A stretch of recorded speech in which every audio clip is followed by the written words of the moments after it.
Someone make it make sense. Probably a couple.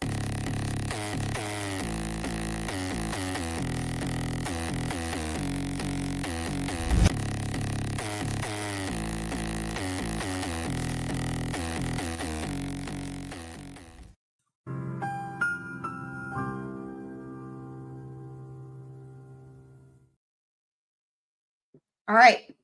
Welcome. Lori, did Lori's portal not work for you guys? Oh, no. Hopefully people will find us. Here we are. This just happened just recently here, an hour ago or what have you. Anyway, so this is the housekeeping, and then they cut the cameras off again, and then they do the jury instructions. So. All right. We're on the record. State of Arizona versus Lori Daybell, CR 2021-001704. Why don't I have the state announce? I think I have the state. And the defendant? Lori Daybell. All right. We met on Thursday and went over jury instructions. In the meantime, since Thursday, there was a few modifications sent out. Okay. Now, remember, I just wanted to recap. So where they had left off previously from Thursday, remember, Lori still needs to formally rest in front of the jury. And one of the things she had said was like, oh, I might change my mind. And he's like, dude, if you're going to change your mind, let us know. I mean, I'm paraphrasing, obviously, because that would change everything. Will she throw in a monkey wrench into this whole thing? What's she going to do? Anyway, we'll find out. Drafts on your desk this morning. Last week, let me just pull up that email. No, you can put it.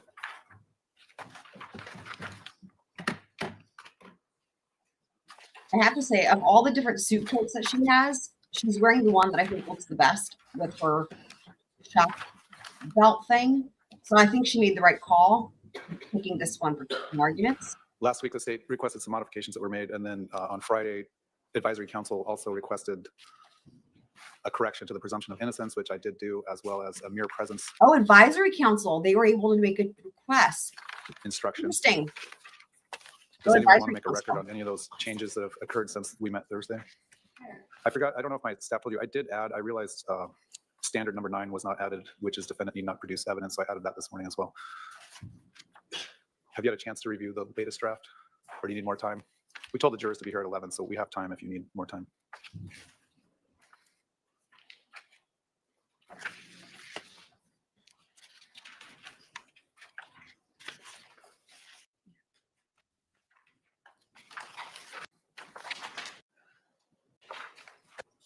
Sounds like you need more time, Lori. No instructions? Yes, Your Honor. Any additions or corrections? Defendant, you still plan on resting? I do. Okay. Okay, So when the jury comes in, perfect. I'll remind them that the state rested last Wednesday, and then I'll turn to you and you'll presumably say the defense rests. I'll read the jury instructions, and we will break after I read the jury instructions. Depending on what time we break, I'll tell them what time to come back for the closing arguments, approximately an hour later. Literally exactly as I laid it out, right? Jury instructions, she's going to rest. Jury instructions, they go to lunch. Closing arguments right now, they're at lunch. This worked out perfectly timing-wise. I'm really pleased with this. Around 1 p.m. Because it was not. While we're waiting, my staff emailed the parties about any potential aggravators. I didn't see a response to that. So in addition to, if there is a second phase of this trial for aggravation, in addition to a dangerous finding, does the state know what other aggravators it might be pursuing? Potentially the emotional harm. Anything else? The presence of an accomplice. Okay. And in the event that happens, would you be producing testimony or evidence, or would it just be argument? Potentially testimony from Mexican. Okay. All right. Okay. This is interesting. So, you know how we are used to bifurcated trials when it's a death penalty case? In some states, there are bifurcated or 2 phases to trials depending on what the sentence may be. And that's what we are hearing here. Now, it was hard to hear because it's quiet, but we've heard this talked about a little bit before with the aggravators, and you all are familiar with that, right? For example, like BK, we know that in death penalty cases, the aggravators are a whole thing, right? Here, they're not seeking the death penalty for Lori, but I've seen this in other cases, and again, this just varies by state, but where when a life sentence is on the line versus like, you know, I don't know, 30 years or whatever, right? When there's a heavy sentence on the line, they might still have a bifurcated trial to, you know, similarly to like the death penalty but you're instead of the death penalty being what's on the line. It's like a life sentence or a heavy sentence like that. So the aggravator. So in other words, what they're saying is if she gets convicted, it sounds like they will actually have a second phase presenting the aggravating, which is interesting because typically that means that the jury, and this happens in some states, if that's the case, it usually means that the jury is going to be the ones who determine the sentence. Like, okay, let me back up. Normally what you have is you have, obviously the jury is the verdict, right? But the sentence is determined by the court, with the exception of death penalty cases, right? There are some exceptions in certain states, though, where the jury actually gets to vote on the sentence. It's very rare. I think that's kind of insane. Normally, it's the opposite, right? In most states, you have it where they aren't to even consider what the penalty could be. It doesn't even come up unless it's a death penalty case, right? Doesn't even come up. They shouldn't consider it. But the fact that there would be a second phase, I mean, unless it's going to be presented to the judge, this is just very interesting legally because, again, with every trial, I love it. We learn so much about how different states have different rules. And so we will find out, right? If there's a conviction, there's going to be a second portion. And what that could also mean, though, it could mean we get a verdict tonight and then we don't get sentencing. Oh, no, we'll find out. I'm just thinking about all this because this actually changes things, a little bit and how we understand what's going to be happening here. I wasn't necessarily expecting that there was going to be a second. Again, we'd heard them talk about the aggravating factors, but it wasn't laid out. Let me just play this again. I'm buffering because I'm like, whoa, okay. We just don't see this very often. Potential aggravators. I didn't see a response to that. So in addition to, if there is a second phase of this trial for aggravation, in addition to a dangerous finding, does the state know what other aggravators it might be pursuing? Potentially the emotional harm. Anything else? The presence of an accomplice. Okay. It's emotional something, and you can't hear her. Present something, accomplice. I don't know. And in the event that happens, would you be producing testimony or evidence, or would it just be argument? Potentially testimony from Mexican. Okay. So it could be just for the judge. We will find out. This is very interesting. Will you be presenting testimony or argument? And actually, having said that, when they were talking about scheduling, I don't recall them factoring in another phase that the jury would need to be present for. So I'm wondering if this is just for the judge. That's possible. I mean, it might just be that they make their argument and it sounds like they're going to have a witness for testimony and they're making their case to the judge. So basically it sounds kind of like a sentencing hearing, right? Where we see this, but they're just not calling it that. Anyway, welcome, Heather. Heather says, Chelsea, I'm editing a video and in this video, I tell Glenn he's wrong. Amazing. There's no proof I sent those text messages. There's no proof I had possession of my phone the time those texts were sent. Is someone charging you with murder, Twiz? All right. So how many jurors? You can go ahead and print out. Your Honor, I have two issues I'd like to bring up real quick. Go ahead. The jury process of the jury alternate selection. Can you tell me what that process is going to be today? It's literally drawing two numbers randomly out of a container. Okay. And when is that going to be done? And how does that Not work? till after the closing arguments. Okay. So the alternates are told that they're still alternates. They're not released because I have had in the past jurors become sick or ill or not be able to deliberate, and we have to call back an alternate to deliberate. So they're still under the admonition until they're released.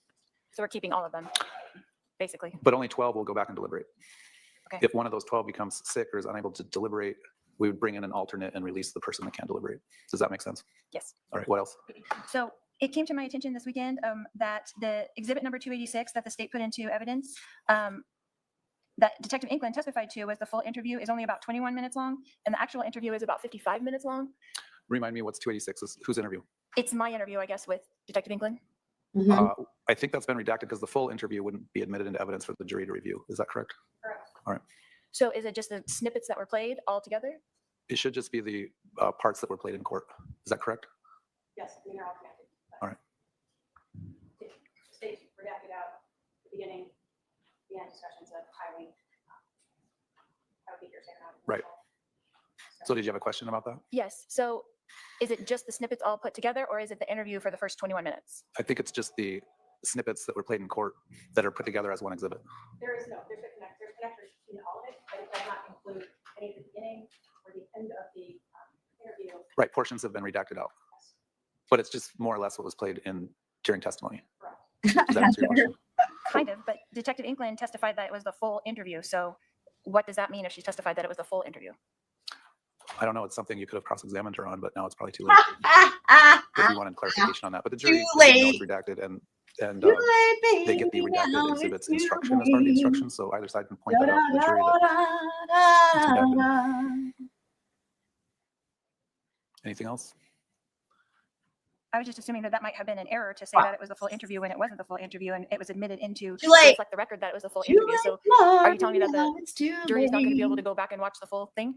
Your full interview? Correct. No, because it was never admitted into evidence. But that's what they said was admitted into evidence. Oh my I God. don't remember if that's what was said or not. I would be surprised if someone said your entire interview was. being They admitted, did. but They I don't remember literally that never exactly. said. They never said that. They never said that. They definitely did not say that because it was actually arduous as fuck the way they brought that in snippets. Advisory council checked the FTR and that's exactly what was said. That was exactly what I was shown, that it said, is this the full interview? Yes, this is the full interview and it was admitted into evidence. Was So- there sometimes they enter in the full interview for appeal purposes only, but that's not the one that actually gets Right. shown to the jury. Was that the case? Was not for appellate purposes. Okay. It is the full interview. The defendant talks to the detective in the beginning about Kylie, does not include that. She talks to the detective at the end about Kylie and victim services. It doesn't include any of that. She's sitting in a room for I don't know how long while Kylie's being interviewed. It doesn't include any of that. It's her interview about what happened. Okay. So the state's closed their evidence. I'm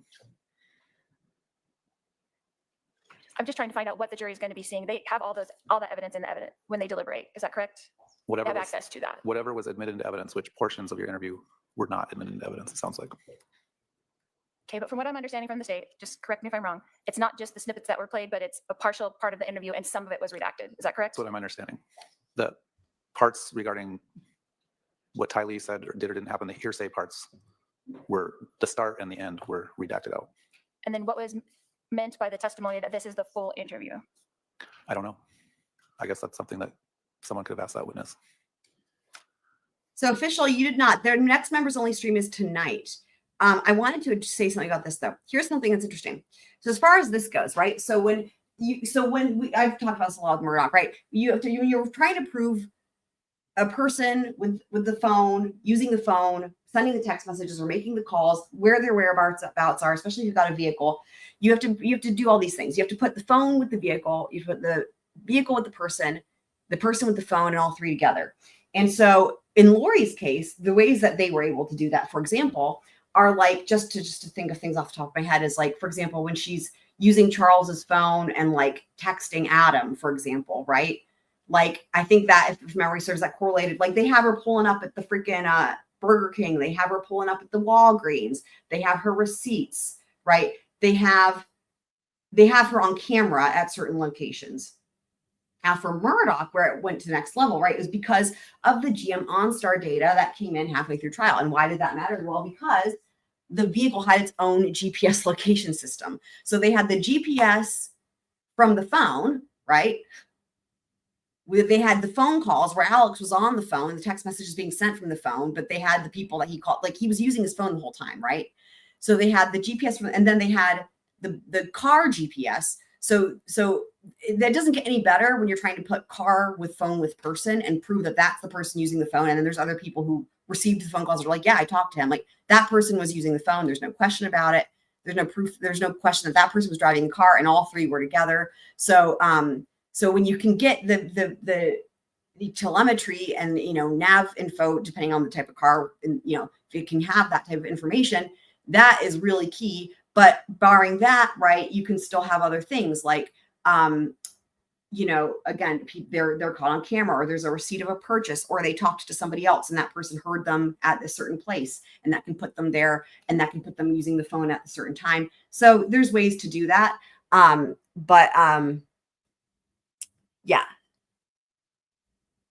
All right, keep going.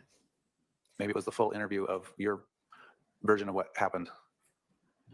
So we have There. our exhibit 20, the defense's proposed exhibit 20 is the full interview. Can we replace that one with the full interview since it was entered into evidence as the full interview? No, Why not?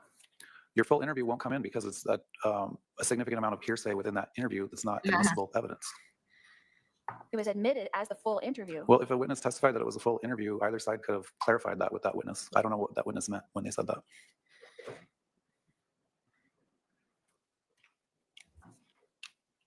Anything else? That's it. This is why We're you don't represent yourself, because she should have caught this at the time. And now it's, I mean, could it be something on appeal? I'm sure it'll be raised on appeal. Will it get rid of the conviction if she's convicted? No, probably not. I think the problem here is, remember, okay, let's just say that Lori had counsel, not herself. And let's just say that her counsel had missed this and not cross-examined on it. And then we were where we are here, where it's like, okay, well, it's too late. Then you'd be looking at, then it'd be a different story, because then you could maybe have like I still don't know this would qualify to the level of ineffective assistance of counsel, because it's such a high bar to meet that standard. But at least then it would be like, they definitely fucked up. In Lori's case, it was on her. And that's the thing is, when you go pro se, right, you waive any ineffective assistance of counsel. You waive that. So she cannot make that argument, or sorry, whoever it is who's representing her on appeal, hopefully it's not pro se, they cannot go with ineffective assistance of counsel. So having said that, I don't know how else they would raise this as an issue on appeal, but I think that it'll be something that they're going to try to raise, but I just don't think it's going to go anywhere. But what I was going to say is, the only way I could see it going anywhere is if she wasn't pro se, she had an attorney, and the attorney had missed this, and maybe that could go somewhere for like ineffective assistance of counsel, maybe. But she fucked up, and this is why you shouldn't represent yourself, people. Welcome, getting Iowa. the sufficient number of the jury instructions copied. As soon as that's done and our jurors get here, we'll read those instructions. Thank you. All right. So now they're going to bring in the jury. Let me just jump ahead, and they're going to read the jury instructions. Well, first she's going to rest, then they're going to read the jury instructions. This is going to work out perfectly. And by the time we finish these, they will be starting closing arguments. So excellent. We'll be right on time. Are we one? Oh, Because we want to be live for closing, right? okay. Jurors have the instructions, much like the preliminary instructions. You can either follow along with me or just listen. I need to read these into the record. Duty of jury. It is your duty as a juror to decide the case by applying these jury instructions to the facts as you determine them. You must follow these jury instructions. They are the rules you should use to decide this case. It is your duty to determine what the facts are in the case by determining what actually happened. Determine the facts only from the evidence produced in court. When I say evidence, I mean the testimony of witnesses and the exhibits introduced in court. You should not guess about any fact. You must not be influenced by sympathy or prejudice. You must not be concerned with any opinion that you feel I have about the facts. You, as jurors, are the sole judges of what happened. You must consider all these instructions. Do not pick out one instruction or part of one and ignore the others. Wait, sorry, did she rest though? She was supposed to rest. I wanted to hear that. Did they have her rest and then did they cut? Hold on, let me just see. Please be seated. The jury is present. Okay. Welcome back, members of the jury. Last Wednesday afternoon, the state Here it rested is. its case, so now I'll turn to the defendant. The defense also rests, Your Honor.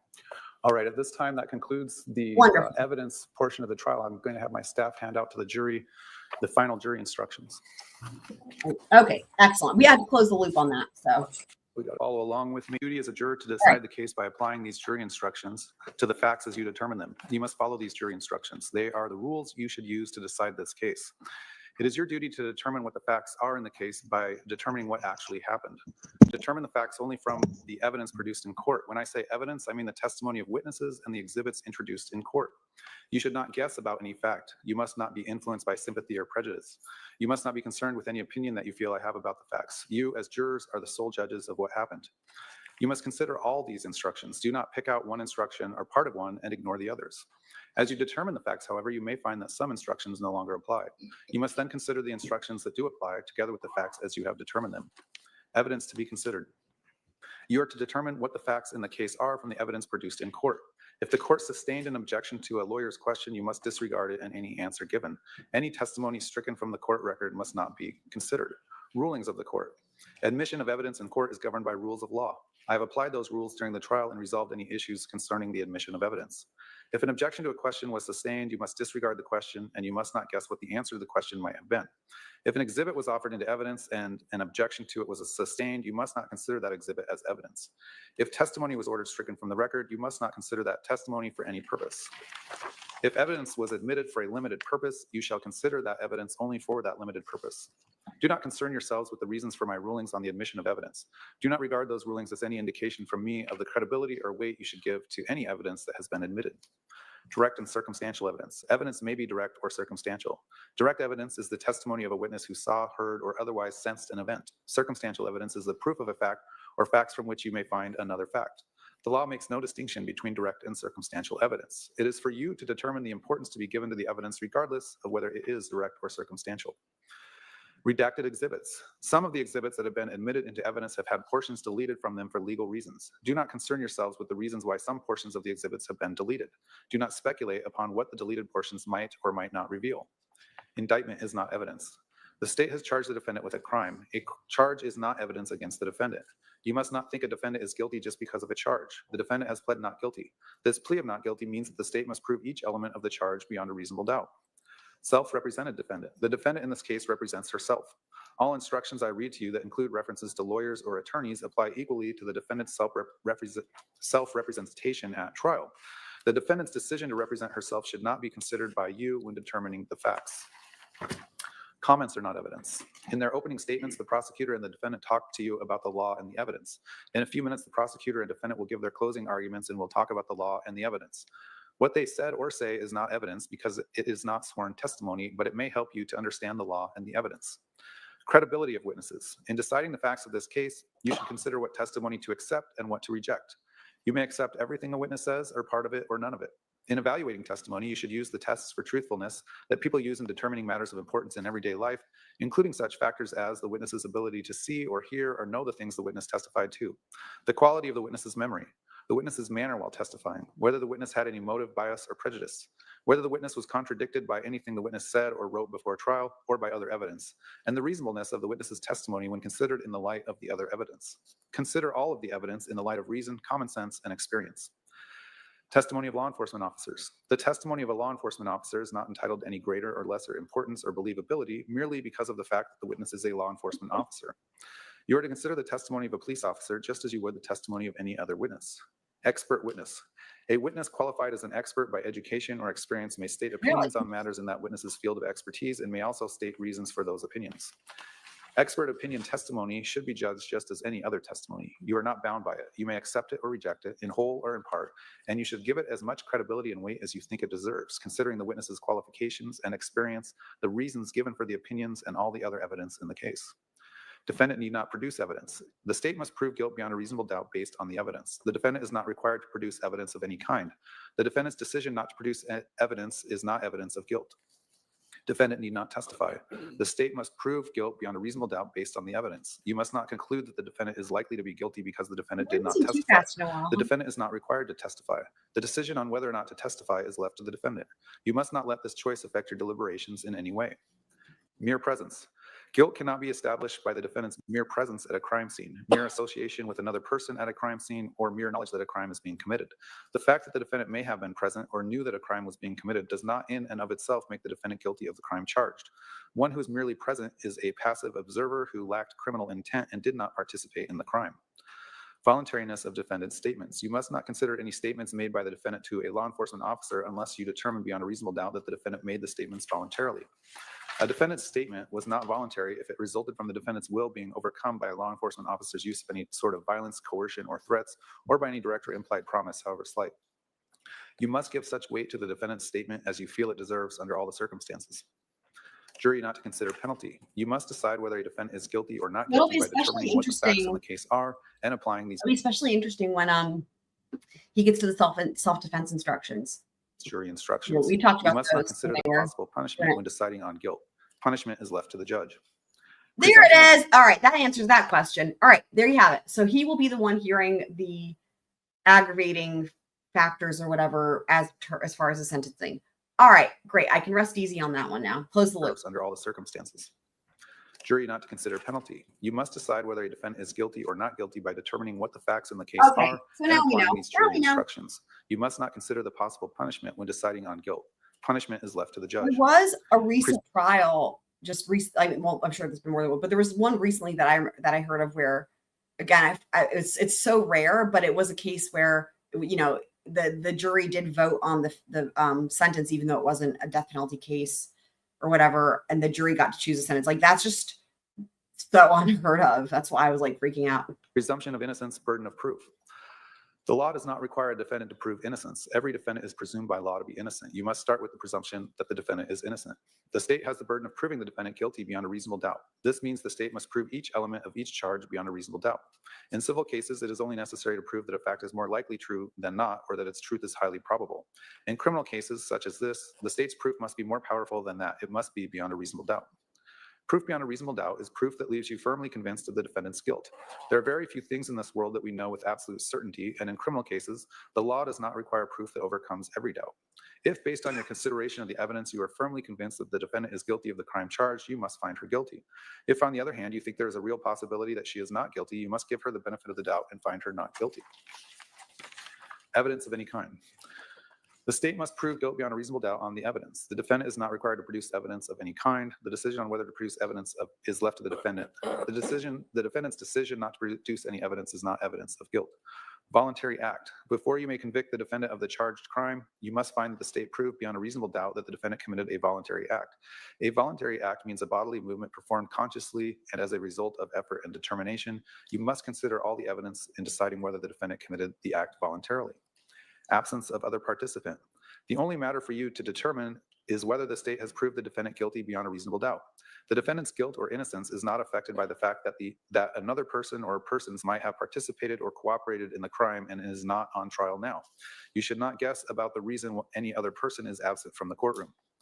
Motive. The state need not prove motive, but you may consider motive or lack of motive in reaching your verdict.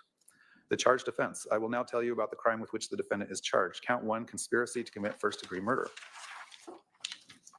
The crime of conspiracy to commit first-degree murder requires proof that the defendant, on or about July 11, 2019, with the intent to promote or aid in the commission of first-degree murder, agreed with Alexander Cox that at least one of them or another would. So we're getting through this. So he's getting to her, obviously her charges, and then I'm sure he'll break down the elements, which I love. I love breaking down the elements of a charge.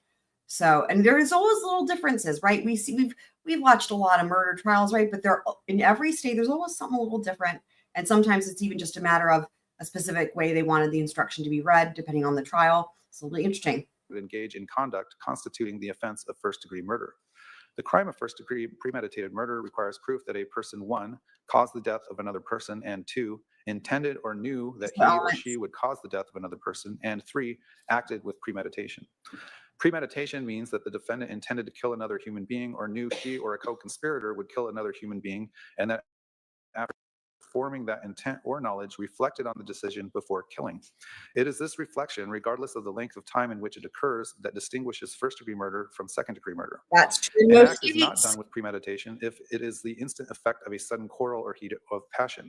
The time needed for reflection is not necessarily prolonged, and the space of time between the intent or knowledge to kill and the act of killing may be very short. Elements of conspiracy. The crime of conspiracy to commit first-degree murder requires proof. 1, the defendant agreed with one or more persons that one of them or another person would engage in certain conduct, and 2, the defendant intended to promote or assist in the commission of such conduct, and 3, the intended conduct would constitute the crime of first-degree murder, and the defendant knew that such conduct was a crime. Scope of proof of conspiracy. To prove a conspiracy, it is not necessary to show a formal meeting or an express agreement. A conspiracy may be inferred from circumstances showing a common criminal objective and does not require proof that all means set forth in the charging document were agreed upon or actually used, nor that every person involved was a member of the conspiracy.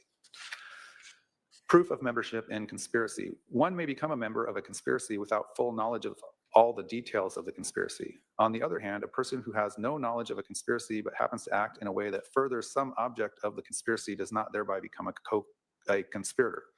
Before you find that a defendant or any other person was a member of a conspiracy, the evidence must show beyond a reasonable doubt that the conspiracy was knowingly formed and that the defendant All this is or also another relevant person to as knowingly pertains to participated in the Adelson's. unlawful plan with the intent to promote or assist the carrying out of the conspiracy.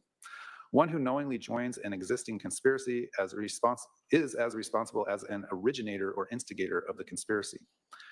A person understanding the unlawful character of a plan who knowingly encourages, advises, or assists in the undertaking thereby also becomes a conspirator. In determining whether a conspiracy exists, you should consider the actions and statements of all the alleged participants. However, in determining whether a particular defendant was a member of the conspiracy, you should consider only that person's acts and statements. A person cannot be bound by the acts or statements of other participants until it is established that a conspiracy existed and that person was one of its members.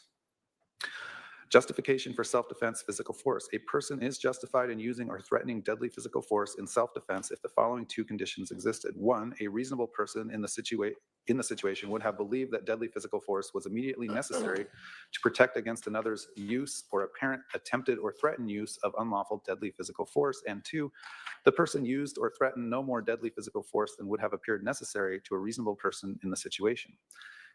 A person may use deadly physical force in self-defense only to protect against another's use or apparent attempted or threatened use of deadly physical force. Self-defense justifies the use or threat of deadly physical force only while the apparent danger continues, and it ends when the apparent danger ends. The force used may not be greater than reasonably necessary to defend against the apparent danger. The use of deadly physical force is justified if a reasonable person in the situation would have reasonably believed that immediate deadly physical danger appeared to be present. Actual danger is not necessary to justify the use of deadly physical force in self-defense. You must decide whether a reasonable person in a similar situation would believe that deadly physical force was immediately necessary to protect against another's use, attempted use, threatened use, apparent attempted use, apparent threatened use of unlawful deadly physical force. And this is exactly what You is must said measure in the person's the belief against what a reasonable rules. person in the They situation didn't would really have make any believed. changes here. A person has no duty to retreat before threatening or using deadly physical force in self-defense if the person, one, Or rather, had a the legal right to be in the place standard where the jury use or instructions. threatened deadly physical force in self-defense occurred, and two, was not engaged in any unlawful act at the time when the use or threatened deadly physical force in self-defense occurred. If evidence was presented that raised this justification defense for count one, conspiracy to commit first-degree murder, then the state has the burden of proving beyond a reasonable doubt that the defendant or co-conspirator did not act with such justification. If the state fails to carry this burden, then you must find the defendant not guilty of the charge. Justification for defense of a third person. A person is justified in using or threatening physical force in defense of a third person if the following two conditions existed. One, a reasonable person in the situation would have believed that physical force was necessary to protect against another's use, attempted use, apparent attempted use, threatened use of unlawful physical force against a third person. And two, the defendant used or threatened no more physical force than would have appeared necessary to a reasonable person in the situation. A defendant may use deadly physical force in defense of a third person only to protect against another's use, attempted use, apparent attempted use, threatened use of deadly physical force. And remember, this Defense also has overlap with Zachary Hughes, right? The third person. Of a third person justifies the use of or threat of physical force or deadly physical force only while the danger continues, and it ends when the danger ends. The force used may not be greater than reasonably necessary to defend against the danger. Actual danger is not necessary to justify the use of physical force or deadly physical force in defense of a third person. The use of physical force or deadly physical force is justified if a reasonable person in the situation would have reasonably believed that immediate physical danger appeared to be present. You must decide whether a reasonable person in a similar situation would believe that, one, physical force was necessary to protect against another's use, attempted use, apparent attempted use, threatened use of unlawful physical force against a third person, and or two, deadly physical force was necessary to protect against another's use, attempted use, apparent attempted use, threatened use of unlawful physical force against a third person. You must measure the person's belief against what a reasonable person in the situation would have believed. The state has the burden of proving beyond a reasonable doubt that the person did not act with such justification. If the state fails to carry this burden, then you must find the defendant not guilty of the charge. Use of force in crime prevention. A person was justified in threatening or using physical force and or deadly physical force against another if and to the extent the person reasonably believed that physical force or deadly physical force was immediately necessary to prevent another from committing or apparently committing the crime of aggravated assault. There is no duty to retreat before threatening or using deadly physical force. There is no requirement that any threat to the person's safety exists before the person may use physical force and or deadly physical force. However, physical force and or deadly physical force can be used only to the extent it appears reasonably and immediately necessary to prevent commission of the crime of aggravated assault. The person's use or threatened use of physical or deadly force is not limited to a person's home, residence, place of business, land the person owns or leases, or conveyance of any kind, but includes any place in this state where a person has a right to be. The person is presumed to have acted reasonably if the defendant reasonably believed he or she was acting to prevent the imminent or actual commission of aggravated assault. The person is justified in using physical force and or deadly physical force against another person, even if that person is not actually committing or attempting to commit the crime, if the person reasonably believed he or she was preventing the commission of the crime. Actual danger is not necessary to justify the use of physical force or deadly physical force in crime prevention. If evidence was presented that raised this justification defense for first-degree murder, then the state has the burden of proving beyond a reasonable doubt that the person did not act with such justification. If the state fails to carry this burden, then you must find the defendant not guilty of the charge. Non-justification for threat or use of physical force. A person is not justified in using or threatening physical force against another in response to verbal provocation alone, or if the defendant or co-conspirator provoked the other person's use or attempted use of unlawful physical force, unless 1, the defendant or co-conspirator withdrew from the encounter or clearly communicated to the other person the intent to withdraw with the reasonable belief that the defendant could not safely withdraw, and 2, the other person continued or attempted to use unlawful physical force against the defendant or co-conspirator. The state has the burden of proving beyond a reasonable doubt that the defendant and or co-conspirator did not act with such justification. If the state fails to carry this burden, then you must find the defendant not guilty of the charge.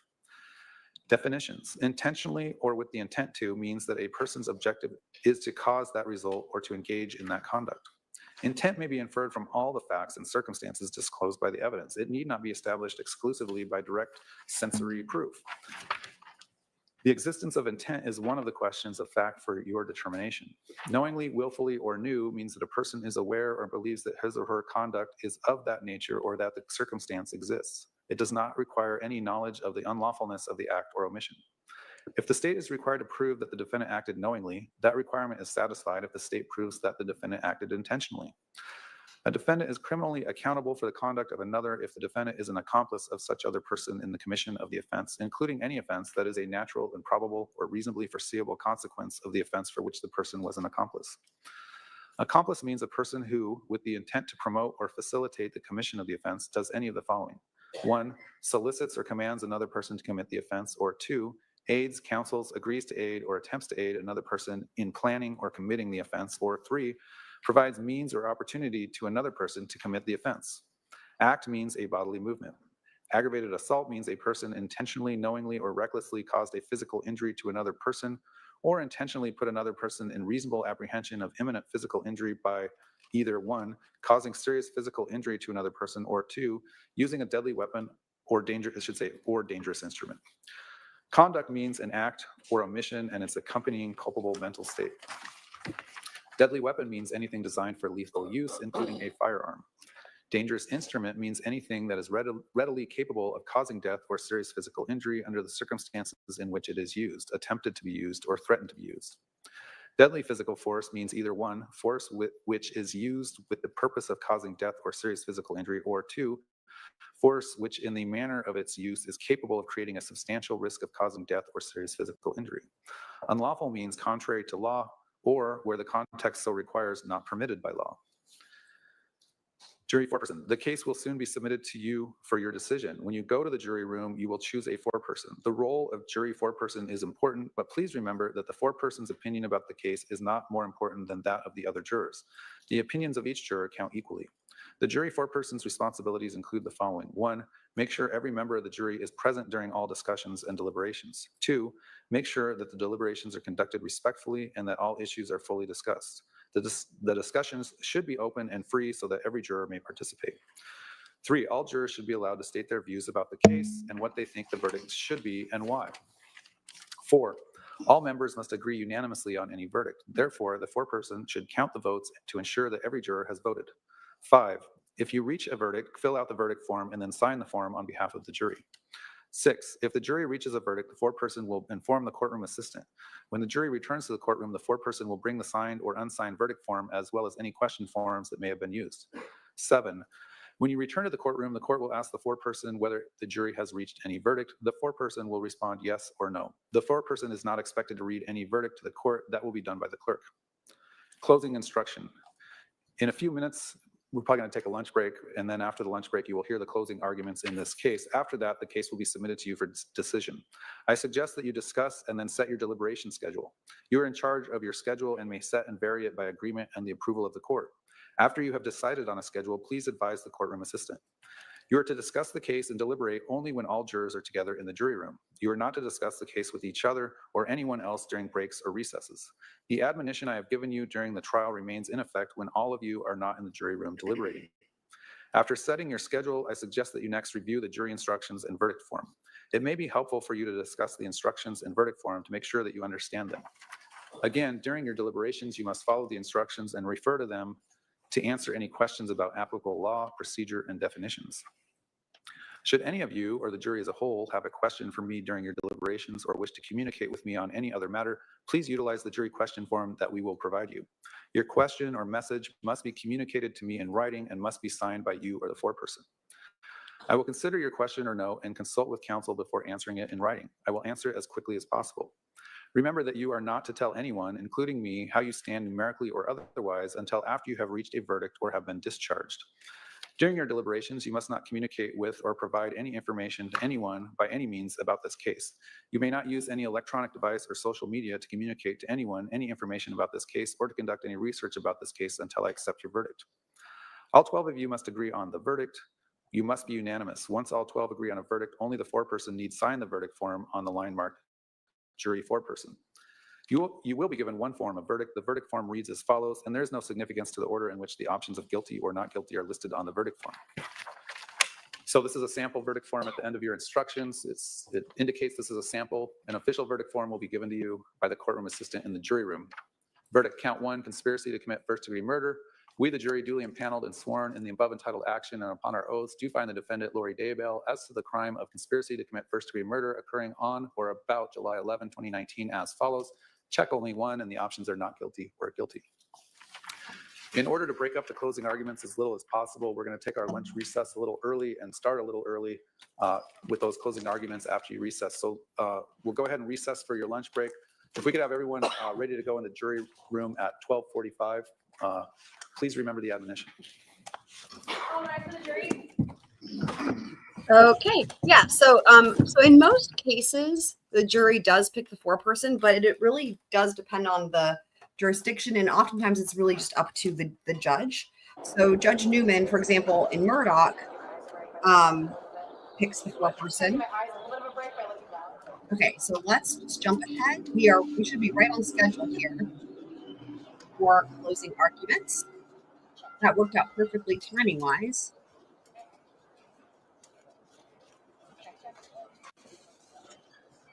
I love seltzers. I'm a huge sparkle water.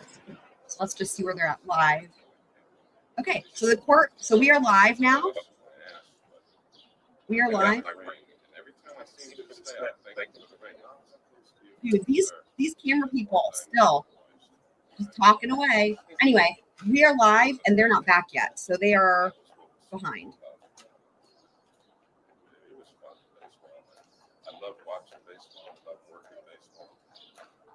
Oh my God.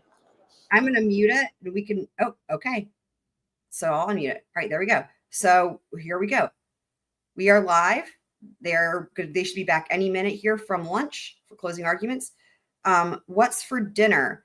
I have salad every night for dinner. I love salad. It's my favorite thing.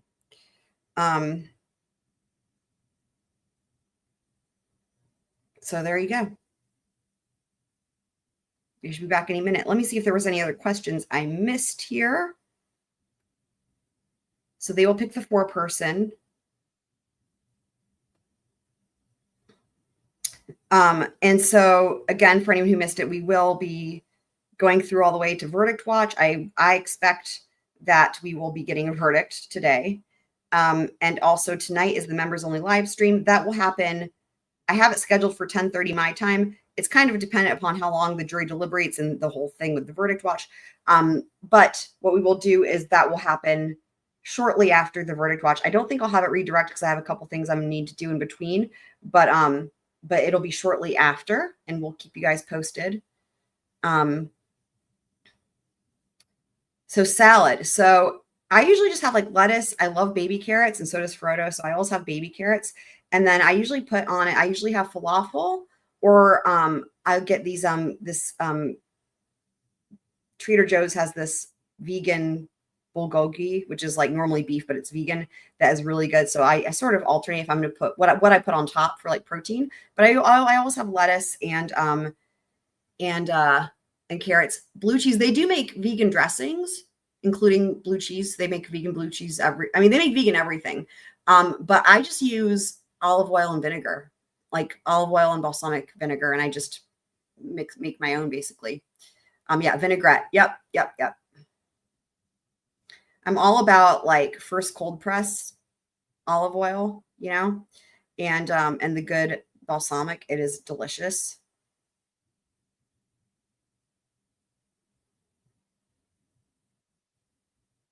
So, oh, I don't grow any vegetables. I do not grow any vegetables. I wish I could, but I don't have any knowledge on how to do that. But yeah, I buy them at the grocery store. Okay, here we go. On the record, guys, we are live. Closing arguments. Here we go. I think you're just filming the last one. That's fine. All right, we'll go on the record. State of Arizona versus Lori Daybell, CR 2021-001704. Before our break this morning, the defendant moved to have an exhibit admitted for appeal purposes only. That exhibit number, the correct number, I believe, is 269. That's what I understand, Your Honor. All right, so it's ordered that 269 would be admitted for appeal purposes. It won't go back to the jury during their deliberations. That's interesting, Regan.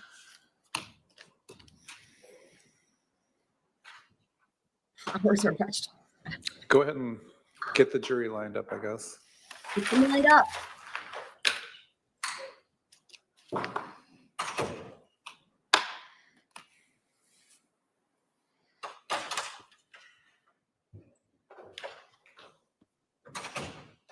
Bring the jury. Here's Judge Newman. Speaking of Judge Newman.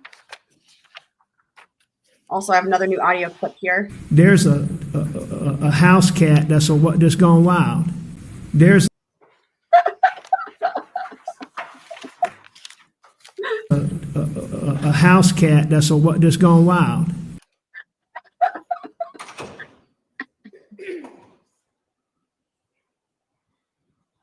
How was your run, Candace? How far did you go? Yeah, you just got another pack yesterday. Yeah, I am addicted to it. It is so good. So good. Anyone who has access to a Trader Joe's, definitely go try some of that Korean beefless bulgogi. It is incredible.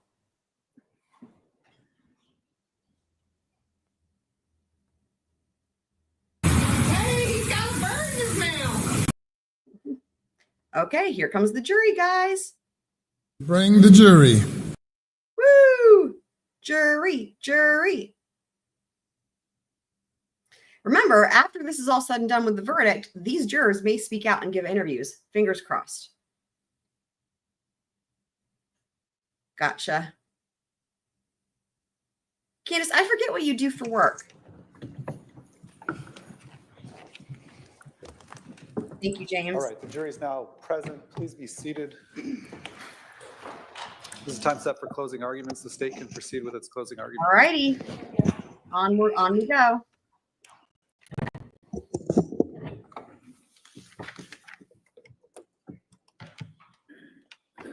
July 18th of 2019, just 7 days after this defendant and her co-conspirator Alex Cox shot and killed Charles. This defendant texted her soon-to-be next husband, Chad Daybell, about Charles's life insurance policy. Her words tell us that she was involved in this killing. Her actions and her words of texting Chad Daybell tell us the motives behind this murder: Chad and money. The morning of that 18th of July, Lori Vallow texted Chad and said, quote, "I just got the letter from the insurance company saying that I am not the beneficiary. It's a spear through my heart. Who do you think he changed it to? Later that day, after she spoke with the life insurance company, she sent Chad another text. Quote, "So I talked to the insurance company. He changed it in March. Probably it was Ned before we got rid of him." Lori Vallow's words 7 days after Charles was shot and killed tells us that we was her and Alex killing Charles. Why? For that money. But Lori Vallow's plan to kill Charles wasn't just known by her lover, Chad Daybell, and her Lover. accomplice and co-conspirator, Alex Cox. It was also known by her brother, Adam. Adam told us that he knew about Lori's beliefs. He knew what she had been saying about Charles's concerns for himself. And he told us that he knew about this plan for an intervention to talk to a stakeholder. That morning of July 11th, when Charles arrived at Lori's house, as she knew he would, he texted Adam and said, "Al is here." Adam texted back, "They are planning something." He knew. And 3 days later, on Saturday, when Adam finally learned, when his friend Googled Charles, that he had been shot and killed by Alex, Adam told us he went back and talked to his mother, and he confronted her about this. And he told his mother, Lori and Alex conspired to kill Charles. He knew, and he was right. Lori's ex-friend, Christina Atwood, she told you about that very uncomfortable dinner on June 9th, a month before the murder, where Alex Cox was talking about just wanting to kill Charles. He said this multiple times, and this defendant didn't care. In fact, she talked about how she had been drugging Charles. Christina told you she was so disturbed by this, she actually went and saw Lori the next day, June 10th, and told her, if something happens to Charles, I'm going to have to go to the police. Christina knew. She was right.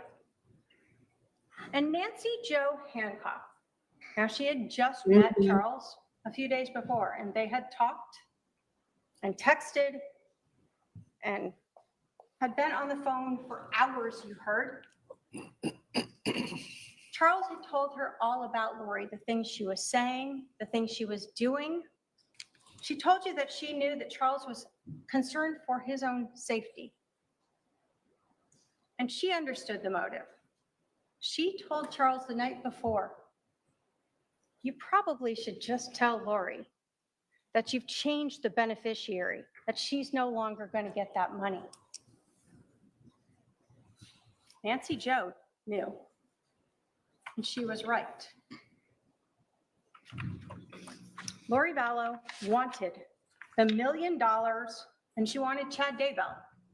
And she and Alex used that twisted religious beliefs they had so that they could kill the evil, possessed Charles and be like Nephi. The evidence that has been presented in this trial will prove to you beyond a reasonable doubt that this defendant is guilty of conspiracy to commit first-degree murder. So I want to split up my closing into 3 sections. First, I'm going to talk to you about the timeline and the motives in this case and the evidence that supports those. Second, I want to talk to you about the jury instructions and the evidence that's been presented to you in court. I'll remind you that anything the defendant said in her opening was not presented at trial through a witness or through an exhibit, and it is not evidence. Great point. Using the evidence that has been presented. Here's why that matters. Because remember what I said, guys? I was like, a lot of, like most, if not all of what Lori was referencing were things that, this is why it was like, seemed like she was going to have to take the stand. And this is what happens. So when people ask, like, what happens if something, if and this could be pro se defendant, or it could be even an attorney. If they, if they say things in opening statements that could only come in through the defendant taking the stand and the defendant does not take the stand, then that is a problem because the evidence didn't show this. So that is coming back up to bite her now, where it's like the only way those could have come in is if she took the stand. She didn't. So therefore, what she said, I'm going to back it up so we can hear it again. It is not evidence. It didn't come in. In court. She can't reference, and she won't reference that it was dependent upon her taking the stand, right? We know that. But the point being, regardless of how it was going to come in, it didn't come in. The evidence did not show. I'll remind you that anything the defendant said in her opening was not presented at trial. There through it a is. witness or through an exhibit, and it is not evidence. Using the evidence that has been presented and admitted at trial, the state will show you how, again, the defendant is guilty beyond a reasonable doubt of this crime. And finally, I'm going to talk to you about those justification defenses, the excuses and the reasons why the defendant would like you to believe that they had a valid basis for shooting and killing Charles on July 11th. And we'll talk about how, in fact, there is no justification for what they happened. What happened that morning was a first-degree premeditated execution of Charles Vallow. So let's go through the evidence. The timeline really starts, and we know it goes back much further than this, but the big change occurs on June 29th or 30th, when you learned that Charles Vallow learned about these KK Walker emails. He learned about that affair with Chad. Now he knows Lori is cheating on him. We know that he contacted Chad Daybell about it. He contacted Chad's wife about this. He told Adam about it, and he told the defendant about it. So everyone knew that Charles now knew this. July 9th is now the first time that Charles is going to be coming back to Arizona. We know from the time he learned about that affair, he hadn't been back until this planned visit to see his son, JJ. We know at 1:13 p.m., Charles texts Adam and books him a flight for the next day. At 1:21, we know that Adam is contacting Alex. They talk for 20 minutes, and Alex lets Adam know, sure, you can stay with me. Of course, Alex doesn't know the plan yet, the mission. Lori then starts talking to Chad Daybell. We know that she knows about this intervention. She knows about Adam coming, and we know this because, again, of her text messages. We see Lori then starting to round up the troops. Why does she do this? Because she wants to ensure that on July 11th, it is Charles and only Charles coming to the house and not the intervention of Adam or Brandon or Zach coming over to help him. So she has Melanie. Tells her she can't go to this wedding. She has to stay here. It's coming to a head. This week will change everything. Call me. Then we have July 9th, the text messages with Alex. She tells him, so the plot thickens, call me when you can. He doesn't call her initially. So she sends him another message, this one really letting him know. She specifically tells him, I'm going to need you to stay close to me the next couple days. Mel too, she can't go to Utah. She's got a job. They are planning some kind of intervention, but want Mel out of the way, so I'm left alone. She talks, I need to come get the stuff at your house tomorrow and secure it. Lots to do. Thank you for standing by me. It's all coming to a head this week. I will be like Nephi, I am told, and so will you. And then what happens? This gets Alex to call, and they talk for almost an hour. An hour planning how they're going to stop the intervention how they're going to be like Nephi. Mhm. We continue through this timeline. We see Lori again talking religiously with Chad, 149 minutes that morning. She's also texting Lori, or texting Melanie Boudreau, Melanie B, telling her that it's important for the mission, for Melanie to help her by keeping Brandon distracted. We saw those messages where Melanie says The she'll reason she emphasized the word mission, right? That goes to premeditation, plan, pretend to be sick. ahead of time, Twiz, by the way. We know that on the 10th, Adam arrives in Phoenix. And now we have Summer helping the defendant, letting her know what is going on with Adam and Zach. Everyone is covered to ensure that Charles will be alone on the 11th. Mm-hmm. We have the continuing talks with Chad, her soon-to-be husband. Oh, it looks like she cut her thumb, guys. As we get into the 10th in the afternoon, we know that per their agreement, Adam calls his brother Alex. Hey, I'm here. Brother doesn't answer. He sends him a text. I'm here. No response. Why? Because the night before, his sister Lori told him, we have a mission. We must be like Nephi. Charles is coming into town. You must stay at my house the night of the 10th so you can be here the morning of the 11th. We also know that Summer gave Lori an out. Hey, you can stay at my house. No one will know where you are. We're going to be out of town. You can hang out here. Lori doesn't take her up on that. She has a mission to do. As the night grows on the 10th, Freaking Jordan. Adam continues to try to reach his brother Alex. Again, no response. And by 45 or so minutes after that last text by Adam, we know Alex is already at Lori's house. He's there with his gun and a garbage bag of some underwear. Why? That gun is important.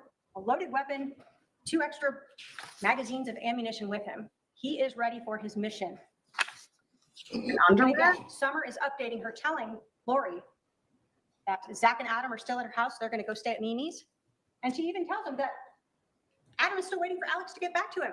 Still, he doesn't understand. Why isn't my brother responding to me? I'm supposed to stay there. And again, what does Adam bring over? Gun and a garbage bag of clothes. That's all he needs to be part of the mission. When we get to July 11th, we still have Lori talking with Chad. We see those text messages going back between them. And then we start learning from the GPS from Charles Vallow's phone as he arrives. 7:35 a.m., he arrives at 5531 South Four Peaks. That's where we have at 7:36, Adam texting Charles. They are planning something. There is no reason why Alex should be there. And that explained why Alex wasn't responding to me and didn't let me stay there. We see that last outgoing text message by Charles Vallow at 7:37. And in fact, what we see is at 7:37 and 12 seconds, Charles sends out his last outgoing message. And at 7:37 and 29 seconds, there's an incoming message from Adam. It's not read until 12:13 p.m. What becomes important here is in this timeline, how long is Charles at the residence here? You hear in her interview how she says it's so fast. Charles comes inside. He's angry. He's jerky. And she tells him, take JJ. Go get him Burger King. They get JJ out to the car. And then she holds onto the phone. And this argument erupts, and it's just so fast. But what we know is it's actually 12 minutes long. This is not a fast incident. In this 12 minutes, Lori Vallow and her brother Alex Cox are doing their mission, and they are being like Nephi. We know at 7:49, it's over. Lori has left in Charles Vallow's car with his phone and JJ and Tylee. We know that there are 2 phone calls between Alex and this defendant after she leaves, as Charles is laying, dying or dead on the floor. 7:52, 8:06, they talk. 47 minutes passes before Alex calls 911. 47 minutes to stage the scene. The police are advised when they arrive that the shooting just occurred and that CPR was given. Why is that important? Because you heard even during the interviews, the police were trying to figure out this timeline. Didn't make sense. At 8:48, almost an hour later, Lori Vallow returns. And then we see that around 9:40, she is being interviewed at the Family Advocacy Center. We know that Lori Vallow has Charles's phone that entire afternoon. You saw the PowerPoint from Detective Werther showing that her phone by about 12:36 is already her phone, Alex's phone, and Charles's phone are all in the area of Alex's house out in Sandham. You see on her records that she again calls Chad Daybell. We see that Detective Enclan calls her and leaves her a message. They don't leave immediately because what do we know? We know at 2:13, Alex is taking photos of Adam's flight reservations from Charles's phone. Not screenshots, but photos of the phone. At 2:18, Lori Vallow, who has not told Charles's kids, his family, about his murder, is calling the mortuary. A little bit after that, they still haven't left. She's calling Chad again. And then by 3:11, we know that Charles's phone, through the GPS data, is back at 5531 South Four Peaks. And when asked about it, the defendant entirely handed over and provide the PIN.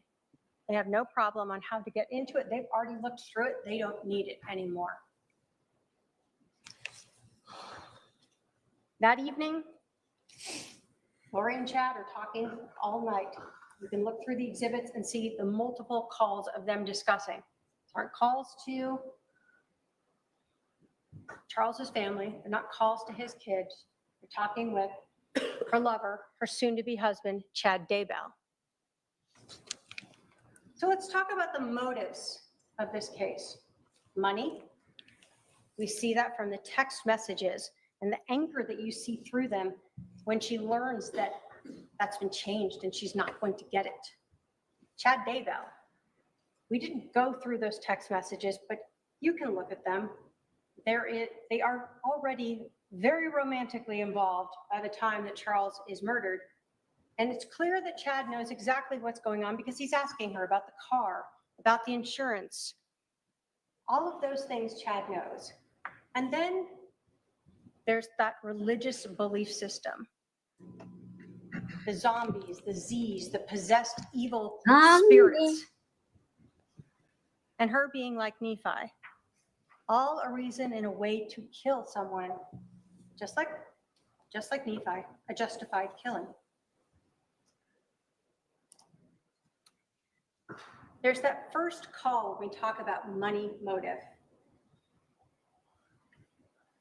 to Banner Life Insurance. And what was the cause of his passing?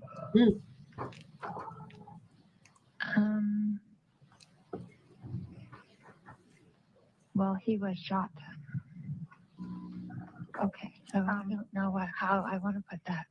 Okay, all right. And I hate to ask, but is it? Yeah, you can just say yes or no. Was it a homicide? No, it was an accident. An accident. So what we hear here is Lori Vallow being untruthful to Banner Life Insurance. We'll talk about credibility later, but it becomes very relevant that even in the smallest of things, this defendant exaggerates, minimizes, and is completely untruthful to various people. We all know that she was not the beneficiary. She didn't. But we also know that Charles Vallow was not accidentally shot. She told the police she was there. She knows that her brother intentionally shot him. Of course, they want to claim it's self-defense. There's no accident about that when you shoot someone twice. Motives for money. What we see again here is Lori Vallow talking to Chad. about the motive. Telling Chad about the fact that it was changed. I just got the letter from that insurance company saying I am not the beneficiary. It is a spear through my heart. Who do you think he changed it to? A spear through Brandon? her heart. Wow. Probably Kay. He left nothing for JJ. What do we know? Again, we see that Chad knows about all of these things. And what does he talk about in that morning as you have those entire messages in Exhibit 230? It will be interesting if he got changed after he had 2 bullets to the chest.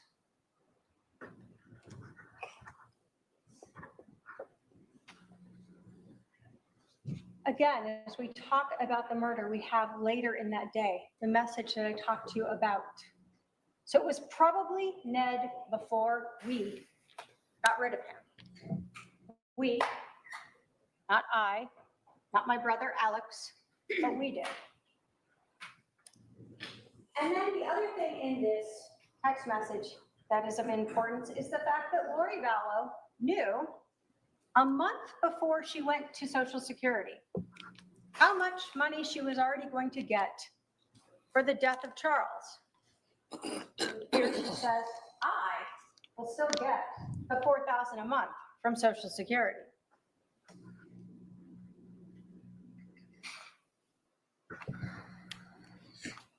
When we talk about that motive and the anger by this defendant over not being the beneficiary, we know that even on July 28th, so 10 days later, she goes into Charles's computer to find the change of beneficiary form.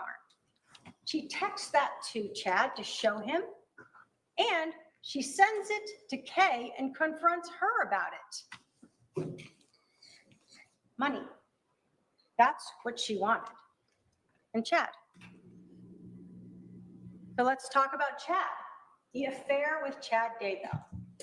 We know that she knew him as far back as November of 2018, when she came here, when he came to Arizona and stayed at Lori's house. You were told by Detective Duncan that there were recordings on her Lori for Style iCloud account of Chad Daybell here in Arizona for that Preparing the People conference. You also heard that in the Lolly time, the later account that was created later, that in March of 2019, there were screenshots of flights to Idaho and back to Arizona with both Lori Vallow and Chad Daybell. This is during that time when she disappeared and Charles was taking care of JJ, and she's off flying to Hawaii and Idaho, living the good life with her soon-to-be husband. And then, of course, we know that come November 5th, she actually marries Chad Daybell. Nasty. That KK Walker email address. This was that June 29th. Big change. What do we know? That on April 21st, she created that account. She used her own phone number in creating it. And then she sent messages to Chad Daybell, brother Daybell. You have that exhibit. She pretends to be Karen Walker and invites him to Houston, because that's where she is at that time. She offers to use Charles's money to fly him out there, and that he can stay at the house with her and her husband. In June of 2019, we see that Lori again uses that same account, but this time she pretends to be Charles and invites Chad out to Arizona to help him with a book. And again, in Exhibit 289, you have those letters. Charles finds those. And he lets everyone know he did. And he confronts Tammy, lets her know. Confronts Chad, lets him know. And he certainly lets the defendant know that he knows. And now the jig is up.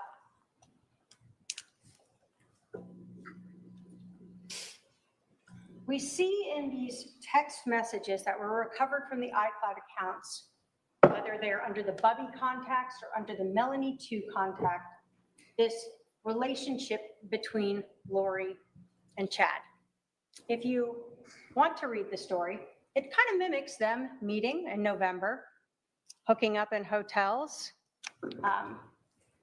and discussing their love for each other. When we are talking about a motive and a person who wants money and who has not worked for 13 years, who has had her husband pay for her homes, her phones, her cars, allowing her to go to the temple and work out and go to lunch in restaurants. This is a big change in life if she loses all of this. But if she gets $1 million, it's not so big of a difference, along with that Social Security she'll be getting. And then obviously we know that once Charles was out of the way, Lori and Chad were able to get married.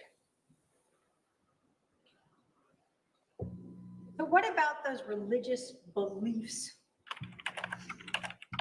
Everyone that Lori knew, who she expressed them to, told you that they were not in line with the Church of Latter-day Saints. Mm-hmm. Everyone told you that she said things like she didn't need to repent. She didn't need forgiveness. She could do whatever she wanted now. That she was in a celestial state, translated. So silly. That she is spiritually and physically changing. That she's above the priesthood. Mm-hmm. That she knew who was dark and evil. You saw those text messages, both about Charles and heard from people, as well as about Brandon and Zach and Adam. People who were helping Charles were also dark or Z's. And ultimately, what did we learn? That she associated herself with Nephi, a prophet, a holy man, who was justified and asked by God to kill Laban because he was an evil, wicked king who had the tablets that God wanted him to go get. Lori was just like that. She was justified in her killing. We heard from her brother, Adam, that their relationship had ended when she told him some things about her beliefs that he disagreed with. That she was turning into that celestial state, that she didn't need to eat, that she had more authority. She didn't need than to eat. the priesthood. Love it. Yes. Official. Thank you for yourself gifting memberships personally, too. were Hopefully it'll you hit some of you aware guys. of Lori having Thank you. Thank you. outside?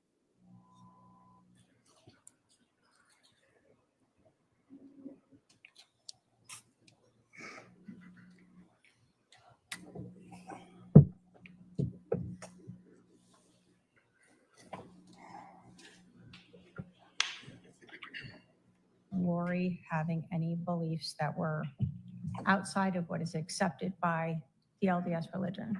Yes. Can you tell us what you were aware of that you knew to be outside the LDS religion? Lori told me that Oh, wow. she That's was fancy. PowerPoint with a video in in it. the process of translating from a mortal human being to an immortal human being, a celestial state. That's something that the LDS religion supports? I haven't heard of it and that it's happened here on Earth yet. Serena Sharp told us about, again, the not repenting and Lori changing physically and spiritually. Members of the LDS Church? Yes. During this time, did Lori ever tell you things about her beliefs that seemed to go against what you understood or what you were taught through the LDS Church? Yes. Did Lori ever tell you that she did not need to repent? Yes, she did.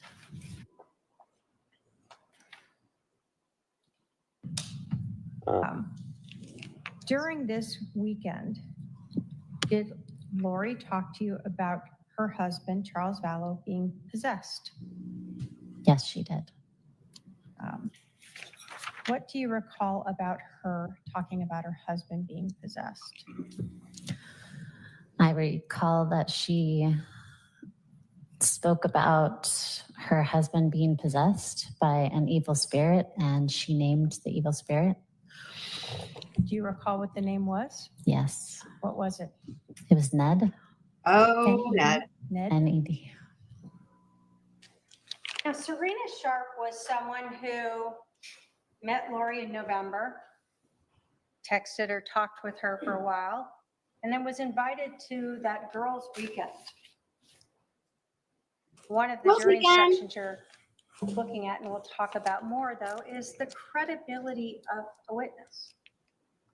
Serena Sharp has no dog in this fight. She knew Lori for a little while. She was invited to, I'll call it the inner circle. The defendant told her some things that went against her religious beliefs. And she said pretty Oh my much. God, after that's that, so the funny. She defendant said inner circle. That's what I've been calling it. That is so funny. stopped talking to her. Now, how do we know she's being truthful?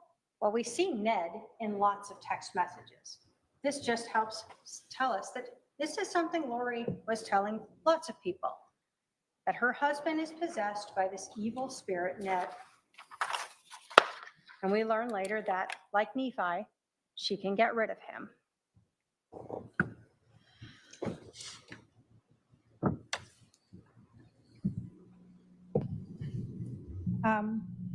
Do you recall Lori Vallow telling you that her husband Charles was no longer Charles, that he was now this possessed person? Yes.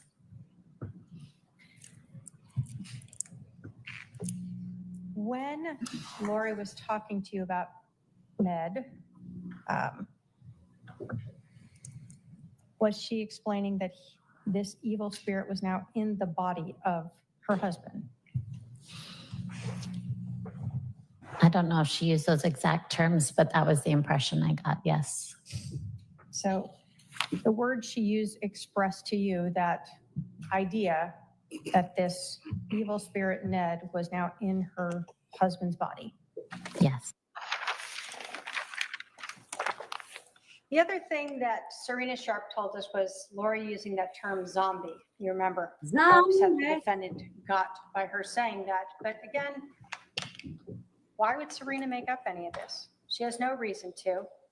What she recalls is that that is a term that this defendant used when speaking of people like her husband who were possessed by these evil spirits.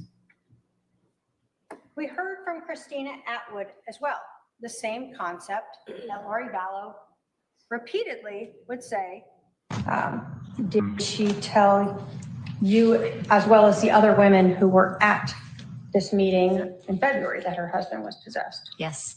Okay. So it wasn't just you in a private conversation. Correct. She was open about it. Yes. So again, we see this ongoing timing of Lori Vallow talking of her evil, dark husband, who she later is authorized under her religion to get rid of.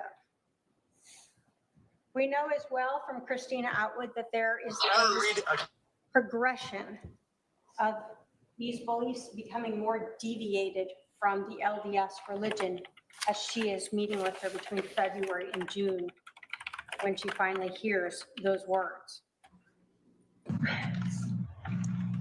From the time you started meeting with these gatherings in February through to June, did you start to see sort of a progression of things that Lori was telling you that seemed outside of your faith? Yes. Did she make statements to you that you believed went against your religion? Yes. Did she at any point tell you that she did not need to repent anymore? Yes. What is that meaningful to you in your religion? We believe that every single person outside of Jesus Christ has reason to repent. Other than Lori Vallow, according to her words to multiple people.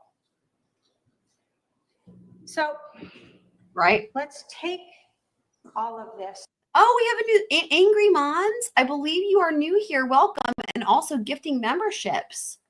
Love it. Thank you so much for that. And also welcome. The Oh, motives that's your and this brother? timeline Oh, now. Shawl. And Thank talk you. about some of Tell your the brother jury thank you. instructions and all the evidence that supports proof beyond a reasonable doubt that this defendant is guilty.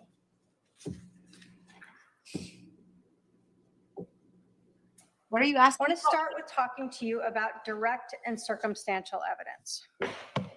You have a jury instruction that tells you that evidence may be direct or circumstantial, that direct evidence is the testimony of what a witness saw, heard, or otherwise sensed, and circumstantial evidence is proof of a fact or facts from which you may find another fact.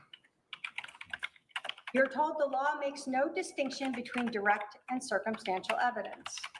And this is relevant. The witnesses have often been questioned. Did you see, hear, or do that? What you are told is you can actually use circumstantial evidence to convict anyone. But let me give you an example of this. Imagine you are sitting on a beach. Just you, it's quiet. Off to your right, there's some rocks and you can't see around that. While you're sitting there, a person walks by, you watch them walk by and they go around the rocks and you can't see them anymore. And then someone runs up 5 minutes later and they say, hey, did you see someone come by here? Aw. You say, well, yeah, I saw them walk that way. That is direct evidence. You saw it. Now imagine. By the way, y'all have heard the saga going on with my neighbor. He's out in the backyard again with another can of gasoline. Oh, also update on the backyard falcon. It flew away a long time ago. I forgot to mention the it. same beach and it's completely empty. Thank you, Kimmy. You close your eyes for 5 minutes. Just relax. Before you closed your eyes, the beach was completely pristine. And when you open them up, now you see footprints. You can see the toes facing off to your right, the heels, and you see them go all the way around the rocks there. Somebody again runs up 5 minutes later and they say, hey, did someone come by here? And you go, well, I mean, I didn't see them, but they must have gone by in the last 5 minutes because you can see their footprints. They went that way. That is circumstantial evidence. You can infer from that that someone went by and where they went.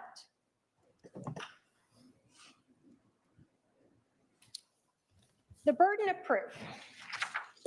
The state has the burden of proof, as we absolutely should. So let's talk a little bit about what it is and what it is not. You're told that the burden of proof is proof beyond a reasonable doubt. And the instruction tells you that that leaves you firmly convinced in the defendant's guilt. You're told there are very few things in this world that we know with absolute certainty. And in criminal cases, the law does not require proof that overcomes every doubt. If, based on your consideration of the evidence, you are firmly convinced that the defendant is guilty of the crime charged, you must find him or her guilty. So I want to start by saying what proof beyond a reasonable doubt is not. It is not proof beyond all doubt. It is not proof beyond all conceivable doubt. It's not proof beyond all possible doubt, and it's not no doubt. You're told that there are very few things in life we know with absolute certainty. So just because someone says, what if? That is not a reasonable doubt. What you're told is it's proof beyond a reasonable doubt. As we go through Meg, the thank you, Meg. apply it to Thank the you, crimes, thank you. we will show you that there is no reasonable doubt as to this defendant's guilt. I would agree. So let's start with the crime itself. Conspiracy to commit first-degree murder. Okay. There are 3 stages in this, or 3 things the state must You go, prove. Chiz. 1, that the defendant or her co-conspirator caused the death of another person. Well, we know that Alex Cox shot and killed Charles on July 11th of 2019. Alex called 911. Alex indicated he was the shooter. He was the only one home. It was his gun. His credit card or debit card was in there with the gun. And we know that Lori told the police that her brother killed Charles. So we know that he caused the death of, so that.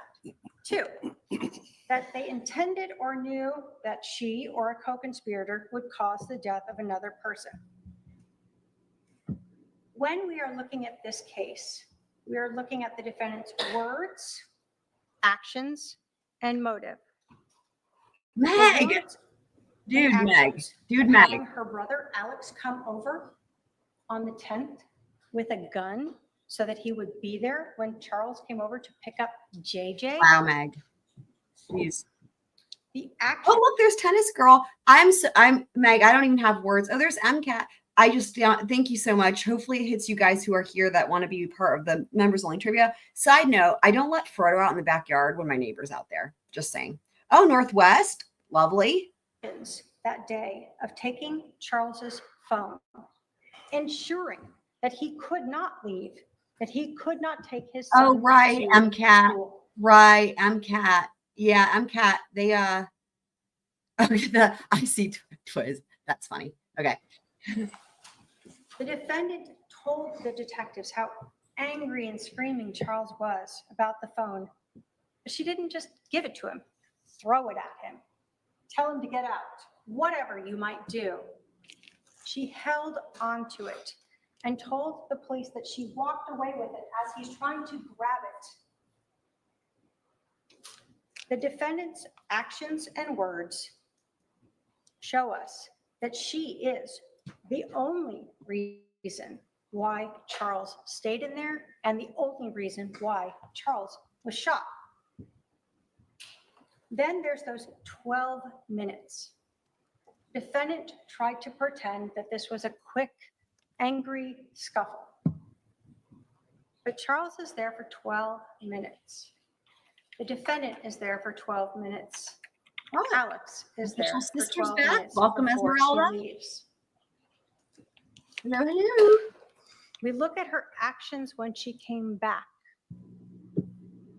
She told the police her brother was hit in the head with a bat. She never asks how he is. She's not concerned about his injury. Y'all, She's not concerned about her husband being dead on the floor of her house, her child now without a father. The lack of words that she said there and her demeanor Copper words. show again Cool. that she was well aware of what was going on and part of this incident. It's fun watching the people get gifted, isn't it? We look at her words to Chad, that Charles changed his life insurance policy before we got rid of him. They show Sorry, Meg. her intent. I will say it's very generous of you. And there's a lot of awesome school friends that did get gifted. So it is it's y'all, YouTube does what it does, but I appreciate it. And it'll be, hopefully we'll get to see some of these new gifted memberships peeps tonight. Kill Charles. And again, we look at the motive, money and Chad. When did this happen? The first time Charles came back into town after he found out about the affair. Finally, the state has to prove that the defendant or the co-conspirator acted with premeditation. So I'm going to talk to you about premeditation. You have a jury instruction for it. And it tells you that the defendant Premeditation. or the co-conspirator intended to kill another human being or knew. I mean, it's sometimes like I'm watching this neighbor and I'm like, what's he up to over there with the gasoline? Like witnessing it firsthand. She or the co-conspirator would kill another human being. And that after forming that intent or knowledge reflected I will say he has an interesting story though, by the on way. the decision before killing. It is this reflection, regardless of the length of time in which it occurs, that distinguishes first-degree murder from second-degree murder. You're also told an act is not done with premeditation if it is the instant effect of a sudden quarrel or heat of passion. That's where you remember those 12 minutes and the calmness of her walking around with that phone and her demeanor. You're told the time needed for reflection is not necessarily prolonged, and the space of time between intent or knowledge to kill and the act of killing may be very short. So I'm going to give you an example. It's a lot of legalese, and then we'll talk about what we really have here. So imagine again, you are driving your car. You do every day. You're coming up to an intersection and you see the light turn yellow. Good point. Yeah, And in that's that not second, you turned think, on. Yeah. Do I want to run it? Or do I want to slam on my brakes and hit stop before I go into the intersection? You think about that, and then you decide, I'm going to slam on my brakes, and I'm going to stop. That is the time it takes to reflect. That is the time it takes for premeditation. But we have a lot more than this because we have planning, not just premeditation that morning. Yeah, make sure you all have it turned on for members, gifted memberships. So when we talk about the premeditation that we see, it starts at least back in June, when we have Christina telling us about Alex Cox saying that he wanted to kill Charles, Lori having no reaction to that, and instead talking about drugging Charles. I know. Did you hear Alex making some comments? Yes. And you told us that they made you uncomfortable. What were these comments? He stated he wished that he could just kill Charles. Okay. Was Lori around when he was saying this? Yes, one of the times. Okay. So he said it more than once. Yes. Can you describe for us part of his demeanor when he's saying this about wanting to just kill Charles? It was jocular, just jocular. As I was standing up and just talking about it pretty loudly. And you said one of the times that he said this, it was around Lori. Yes. Did she react in any way to hearing her brother say that he wished she could just kill her husband? Not that I recall. By July 9th, or when we start having this planning that we're talking about, we know that Lori Vallow is living in a house paid for by Charles Vallow. We know from even her statements to Detective Enclan that she doesn't like Charles, is what she says, but Charles won't file for a divorce. We know from her words and text messages that she wants to be with Chad Daybell, but Charles is her cash cow. She hasn't worked. He pays rent. I hate the cell word phones, for cash travel. cow. And so as far back as June 9th, we're already hearing that Alex and Lori would like to not just get rid of Charles, but kill him.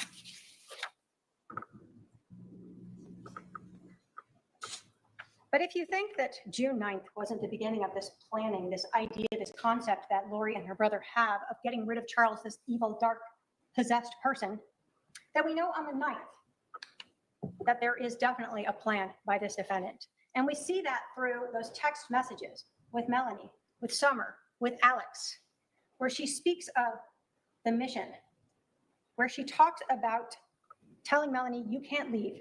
You got to pretend to be sick and stay here and keep track of Brandon so he doesn't come help Charles. You can't be in the picture.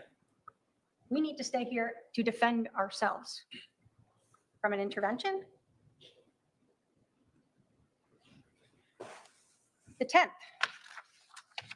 again, we have Melanie who is talking to her and saying, that she wants to just go to this wedding. And what does Lori tell her? No, you have to stay here for the mission. The mission of stopping an intervention? No. As we continue through the 9th, we see Lori getting everyone lined up to help her. Alex, where he again is told that he will be like Nephi, just like her. Now Lori tells him it's an intervention. Everyone knows, Adam told you what's an intervention? It's talking to someone. It's common language. But that's not what the defendant wants to happen. She doesn't want Charles to divorce her and lose his money. She doesn't want this intervention to happen where she loses her temple recommend.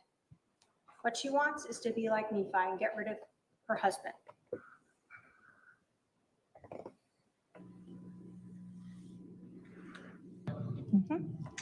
Well, Nephi was a prophet in the Book of Mormon. It's the first chapter. He is a prophet, very humble and faithful servant of the Lord. Ironically enough, his brothers tried to kill him at one point. But he actually ended up going to Jerusalem to get these plates back, and he was run off, came back, and then. So I'm going to pause this real quick. Those of you guys who are less familiar with the Nephi, we've heard a lot about Nephi, but let's just listen to this because here's the explanation. He gets into the plates, which we don't hear as much about the plates, but here we do. He is a prophet, very humble and faithful servant of the Lord. Ironically enough, his brothers tried to kill him at one point. But he actually ended up going to Jerusalem to get these plates back, and he was run off, came back, and then went back again because the Lord asked him to. And when he did, the King Laban, who was actually a wicked king, was laying on the ground drunk in front of him. And Nephi was told to kill Laban. Who was he told by? The spirit, or yeah. Wanted to just note for the record that Nephi was told by the spirit to kill Laban, not that Nephi killed Laban in self-defense or in defense of another. Just making that distinction. God. So God was using a Holy Spirit to tell him to kill Laban, and Yes. did he? Yes, he did. Was that something he anguished over? Yes. But ultimately, it was a justified killing. Yes. You heard from Detective Duncan that everyone he spoke with gave this same story. And again, the defendant questioned others about this story. But what we've heard is from Detective Duncan and from Adam that Nephi is this justified killing. When we think about her religious beliefs and what she's been telling people about not needing to repent, about telling people who is dark and evil, a zombie or a Z, that she is above the priesthood, it makes sense that she feels justified in determining who should live or die, just as she told her brother on the 9th. And we know that, in fact, we're talking about a justified killing because Alex brought a gun over. He didn't bring the Book of Mormon to talk to Charles about something. He didn't bring a friend to try to record Charles saying something. He brought a gun with him. Good point. And then he waited there for his sister's husband to come into the house so he could kill him. What we see is a very planned out, premeditated murder. But let's talk about some additional premeditation. Oh boy. Again, as we're looking at Summer, we see on the 10th that Lori is having her sister update her on where Adam and Zach are staying, so she knows they're not with Charles. They're not coming over. They're not going to be interfering with their justified killing. Right. Craziness. And there's that 12-minute time where the defendant desperately wanted to rewrite the timeline as they told the police that day. This just happened. It was very quick, but it wasn't. It was 12 minutes. Charles arrives at 7:37 and Lori leaves at 7:49. During this time is when that plan, that premeditated murder occurred. So let's talk about that as well. The evidence at the scene, the physical evidence, supports this premeditated murder. Alex fired 2 shots. One of them went through Charles at center mast, exited out his back, and went into the floorboard. The second one, Charles was on the floor. Or it was the on bamboo his shirt. back, Just kidding. bleeding out, still able to move, and we know that because he had blood on his left hand, and he was executed as he lay there on the ground.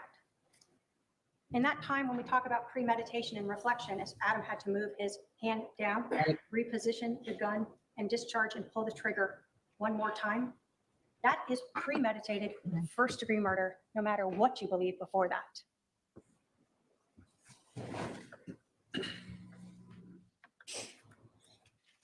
That's funny, Cam. Again, when we talk about that physical evidence, we saw the fact that the location of that bullet defect in the ground matched right under Charles's left shoulder.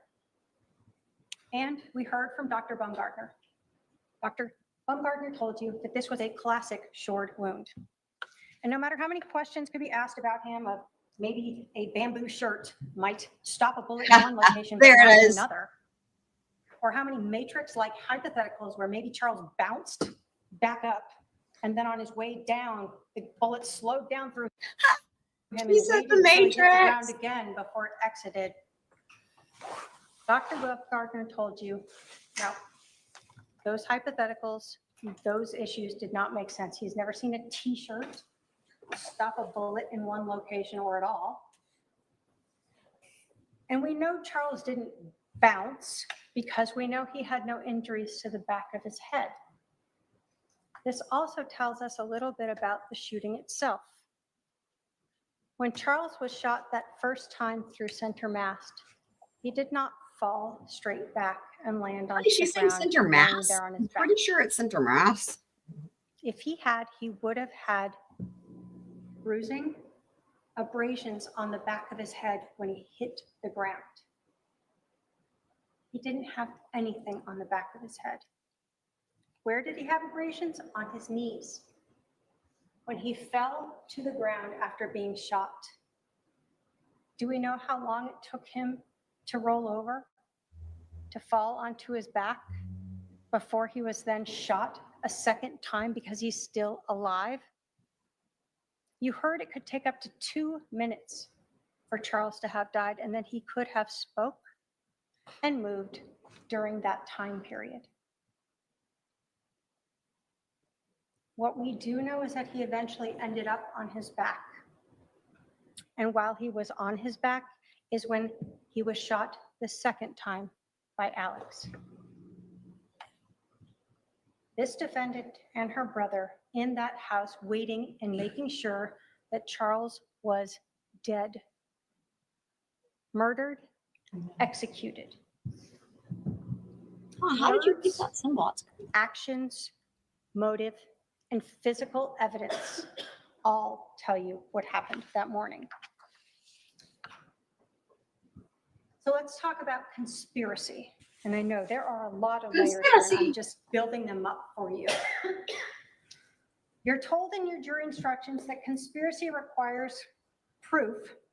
One, the defendant agreed with one or more persons that one of them or another would engage in certain conduct. This is probably the most important thing that you can do. This is why I love it when the judges read the closing, or sorry, give the jury instructions before closing arguments. Lori's probably not going to know to do this, but this is why. And, you know, one thing that happened again, Karen Reed, right, was like, she didn't give the jury instructions until after closing arguments. Doesn't surprise me. But even still, they still could have brought up what it will look like when they go through the verdict forms. So this is what you want to do. What you want to do is walk the jury through how you want them to vote. You want to walk them through with it here in writing from the jury instructions, because when they go back to deliberate, that's what they're going to take with them. So at this point, they've already heard the jury instructions. They've already seen them. Now they're bringing it back up. And then what you want to do is walk through the elements of each crime. And then you want to pull up the verdict form and walk them through exactly how you want them to fill it out. Sometimes they're more complicated than others. But what you want to do is say, so here we've just laid out our theory of the case. Here's the elements of the crime. Here's the verdict form. And here's exactly why we proved each element. And here's exactly why you should check yes, yes, yes, yes, here, all these boxes, right? And you walk them through it. And then if you're the defense, you do the same thing, but the opposite. But in this case, it'll be Lori, so we'll see. But I'm glad she's doing this, because I feel like this is probably far more necessary than going through the theory of the case again, in my opinion, for the jury, because you've got conspiracy and then you've got the self-defense instructions. And so in other words, I think that the facts of the case are pretty clear, but the legal questions, right, in terms of like, yeah, again, the elements, establishing the elements, and then, you know, again, like the factors for self-defense, and there's different instructions on that, and there's the defense of a third person, you know, all that stuff is going to be important to make sure the jury is clear on. So, all right. So again, Now we have some room to go. to Lori Vallow's words. What she'd been talking about for months, Charles being possessed. And literally what I just said, pull up the elements and then say exactly, here's how we met each of these elements using the facts of the case. Brilliant. Dark. This is great. Wanting to kill him. The discussion on June 9th, poisoning him or drugging him previously. And then when we got to July 9th, it is all coming to a head. We will be like Nephi. Her actions, having Charles come to the house instead of staying instead of him staying there, she had him stay away. Why? Because if Charles stayed at the house, couldn't have Alex come over with a gun and be ready to shoot him, right? You got to have him come in. Her actions of inviting her brother over with a gun the night before so he would be there. She knew when he would show up. He texted her, I'll be there at 7:30. Pick up JJ. But most importantly, why did Charles stay in the house? Lori told the detective that Charles initially was like, oh, I'll just stay here for 20 minutes and then I'll take JJ to school. Well, she wasn't going to kill him in front of JJ. No, take JJ to Burger King. Get him out of the house. Go put him in the car. And he does that. But then she takes his phone. And she won't give it back. What she told the detective was, before this alleged Tylee bat, whatever thing you want to talk about there, that she had Charles's phone and was asking him about texting Adam. Of course, that's interesting because how would she have known that? We know she had the phone actually for a while before she did that interview. She tells the detective numerous times that Charles is telling her to give him back his phone, and she will not. That she's walking around. He's trying to get the phone. She won't give it to him. Why? Because she needs Alex to come out. He brought that gun over for a reason. So she agreed with one or more persons, her brother, Alex, that she intended to promote or assist the commission of such conduct. Well, of course, we know both the promote. She is the one who on the 9th said, we will be like Nephi. It's time to stop this whole thing. Charles trying to take my temple recommend, all this stuff that's going on. Time to kill him. And of course, she assists by ensuring that Charles stays in the house when she takes that phone. And of course, they knew that it would constitute first-degree murder. That's what Nephi did. Only unlike Nephi, where it was justified. Here, ladies and gentlemen, this murder was not justified.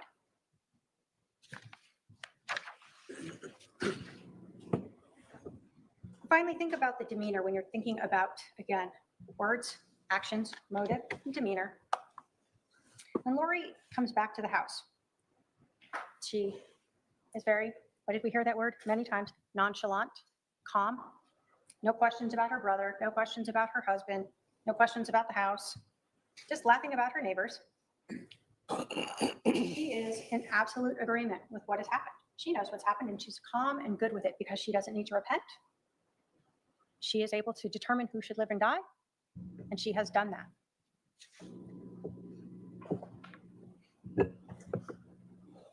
So when we talk of the scope of conspiracy, you're told that to prove a conspiracy, it is not necessary to show a formal meeting or express agreement.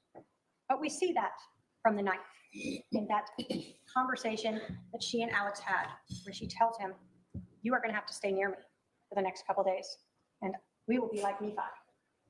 You're also told that a conspiracy may be inferred from circumstances showing a common criminal objective. So, because you don't have someone who says, I heard them say, we shall conspire. You can infer that from the conduct of what happened on the 9th, the conduct of what happened on the 10th, and the conduct of what happened on the 11th. All infer to you a conspiracy of Alex coming over with his gun to shoot and kill Charles.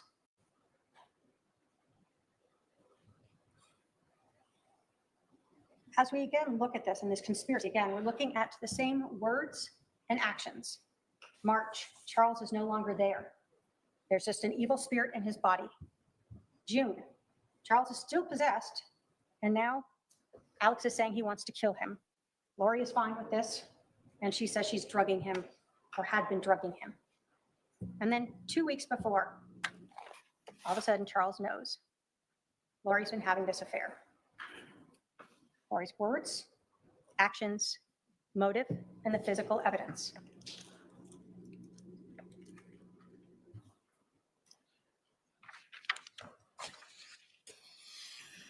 Conspiracy, again, we see that Lori and Alex know exactly when Charles is showing up. Alex doesn't go to the door, according to Lori, and confront Charles or tell him, we'll send JJ out and you can leave with him. The world is so difficult. How hard would that be? Bring JJ right to the door and let him leave with his dad. No. You are going to shoot him outside. You want to make it look like self-defense inside. As you go through this, I know. when we think about what's going on, Yeah. the defendant doesn't even care. She wants her husband killed so bad that she's willing to let her brother bring over a loaded gun in an unlocked gun case in a house with a 7-year-old autistic child. That's fine. When the defendant was questioning Detective Enclin, she was talking about how hot it was outside. JJ's out in the car. They're facts. But she has no problem with an unlocked gun in the house with the kid, and she's worried about her child out in the car. She's not. We know that because she's the reason Charles doesn't go back out into the car and leave. She keeps him there in the house. She is why JJ's out in the car alone. She has to keep him there until Alex comes out and can shoot and kill him. When we talk about that premeditation, obviously we're talking about that message. Twiz, behave. From the 9th on, they are premeditated, they are conspiring, and it's all heading to July 11th. We look at the timing of this, and this is actions and non-actions. Charles is in the house for 12 minutes. After those 12 minutes, they wait 47 more minutes before they call 911. Why? To stage the scene. No CPR is performed. They wait for Charles to be dead, and then they talk during this time period. They talk. They could call 911, but nope, they're going to just talk. So again, you're looking at their actions, what happened and didn't happen, and the motives. There's the gun that was used to kill Charles. We're going to go through a couple of these exhibits, some of what Lori said, and it's exhibits 192 and 197, where she again says that Charles came over and said he was just going to hang out at the house for like 20 minutes, take JJ to school. She, of course, tells him to go. So, and when JJ is out in the car, she has. Just want to say real quick, I have a thought here. So I've been toying with the idea, or just thinking about this whole thing about JJ being in the car. I've wondered if potentially JJ was in the car for this whole thing, right? And so remember, Lori's story was that like Tylee was outside when the shot happened or whatever, right? She was like going out to the car to get in the car with JJ or whatever. And then Lori was like, I heard it, but I didn't see it, whatever.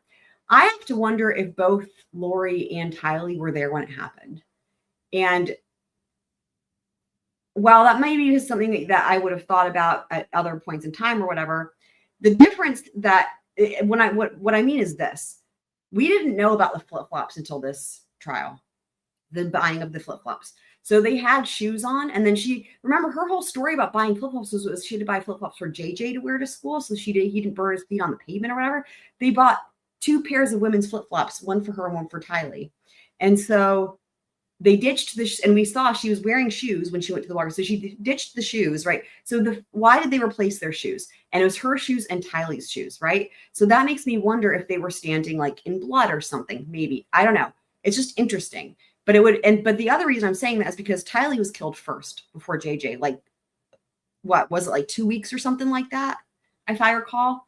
And I've wondered if part of the reason maybe why Tylee was killed first was because Tylee was maybe a witness and maybe she was worried Tylee was going to say something. I don't know. I mean, we know Tylee put herself there as a witness, but not necessarily to the actual shot, right? But if Tylee was actually there when it happened, it'd be a bit different, right? So I don't know. Those are just some of the thoughts too that I have as it pertains to the flip-flops and the JJ being in the car and all that. So yeah. Charles's phone, and she won't give it back. And no matter how much she says that Charles is screaming at her to give the phone back, she won't. I will say also, all of this conversation, if she put JJ in the car way ahead of time, that also would show premeditation, right? Because it's like maybe not wanting him, there was no way she could use him to benefit her story. Like she wanted to use Tylee to benefit this whole story about the bat and the self-defense thing, right? But JJ, there would be no way that he could have, 7-year-old kid and autistic, so putting him out in the car by himself, I don't know, it's just interesting. Just thoughts about Charles demanding the phone back is prior to her statement to Detective Enclin that Tylee comes out with this bat. This is all her doing.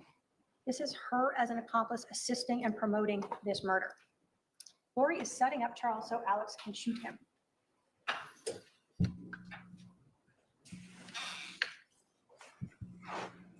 back and with JJ? And So he put them in the car, Okay. in the driveway, and then he came back in, right? So I kissed JJ goodbye. He came back in, and his phone was on the counter, and I had his phone. And he was like, give me my phone. And I was like, why don't you show me your text that you've been texting, blah, blah, blah, you know, whatever. Because he's like acting really weird, like he's plotting something against me. Like, I'm like, why are you even here? Like, what did you come here for? You know, he's been talking to my other brother, and my brother came into town at the same time last night. And I haven't talked to my brother in a while, my other brother. And I was like, and so he was texting him on the phone when he first got to my house. And I'm like, why are you texting Adam? Like, do you even talk to him? Like my other brother. So when you listen to these clips in the interview of Lori Vallow, you have to put into context, this is 9:52 in the morning when this part of this interview is occurring. And she's telling the detective that she confronts Charles about texting her brother Adam. Now, she's had the 47 minutes she's been driving around, and then that time at the house when she's waiting outside to learn all of those texts and what's been going on between her brother and Adam and Charles. And so she is now mixing this in to her interview. And so when you're listening to her interview, we know she's trying to work out this, what happened, how did this go? You can watch her demeanor as well. And as you're going through this, see how she's just telling a story here, like what happened, almost chuckling about it. Okay. So this morning he comes back in and He comes back in, I wouldn't give him his phone. He was screaming at me to give him his phone. He was very worried about whatever was on his text that he did not want me to see. And so I was just holding it there, and he was screaming at me. And I was kind of walking towards around the house with it, so he couldn't get it. He's like reaching for it and stuff like that. So again, JJ's in the car, Tylee's not out, Alex isn't out, and she is making sure that he doesn't leave. She's walking around the house, holding his phone, refusing to give it to him, making sure her autistic child is sitting out in the car even longer so that she can ensure that exactly what they've been planning happens, that Alex has time to come out with the gun that he brought over and shoot and kill Charles. This defendant is the only reason why Charles didn't leave with JJ.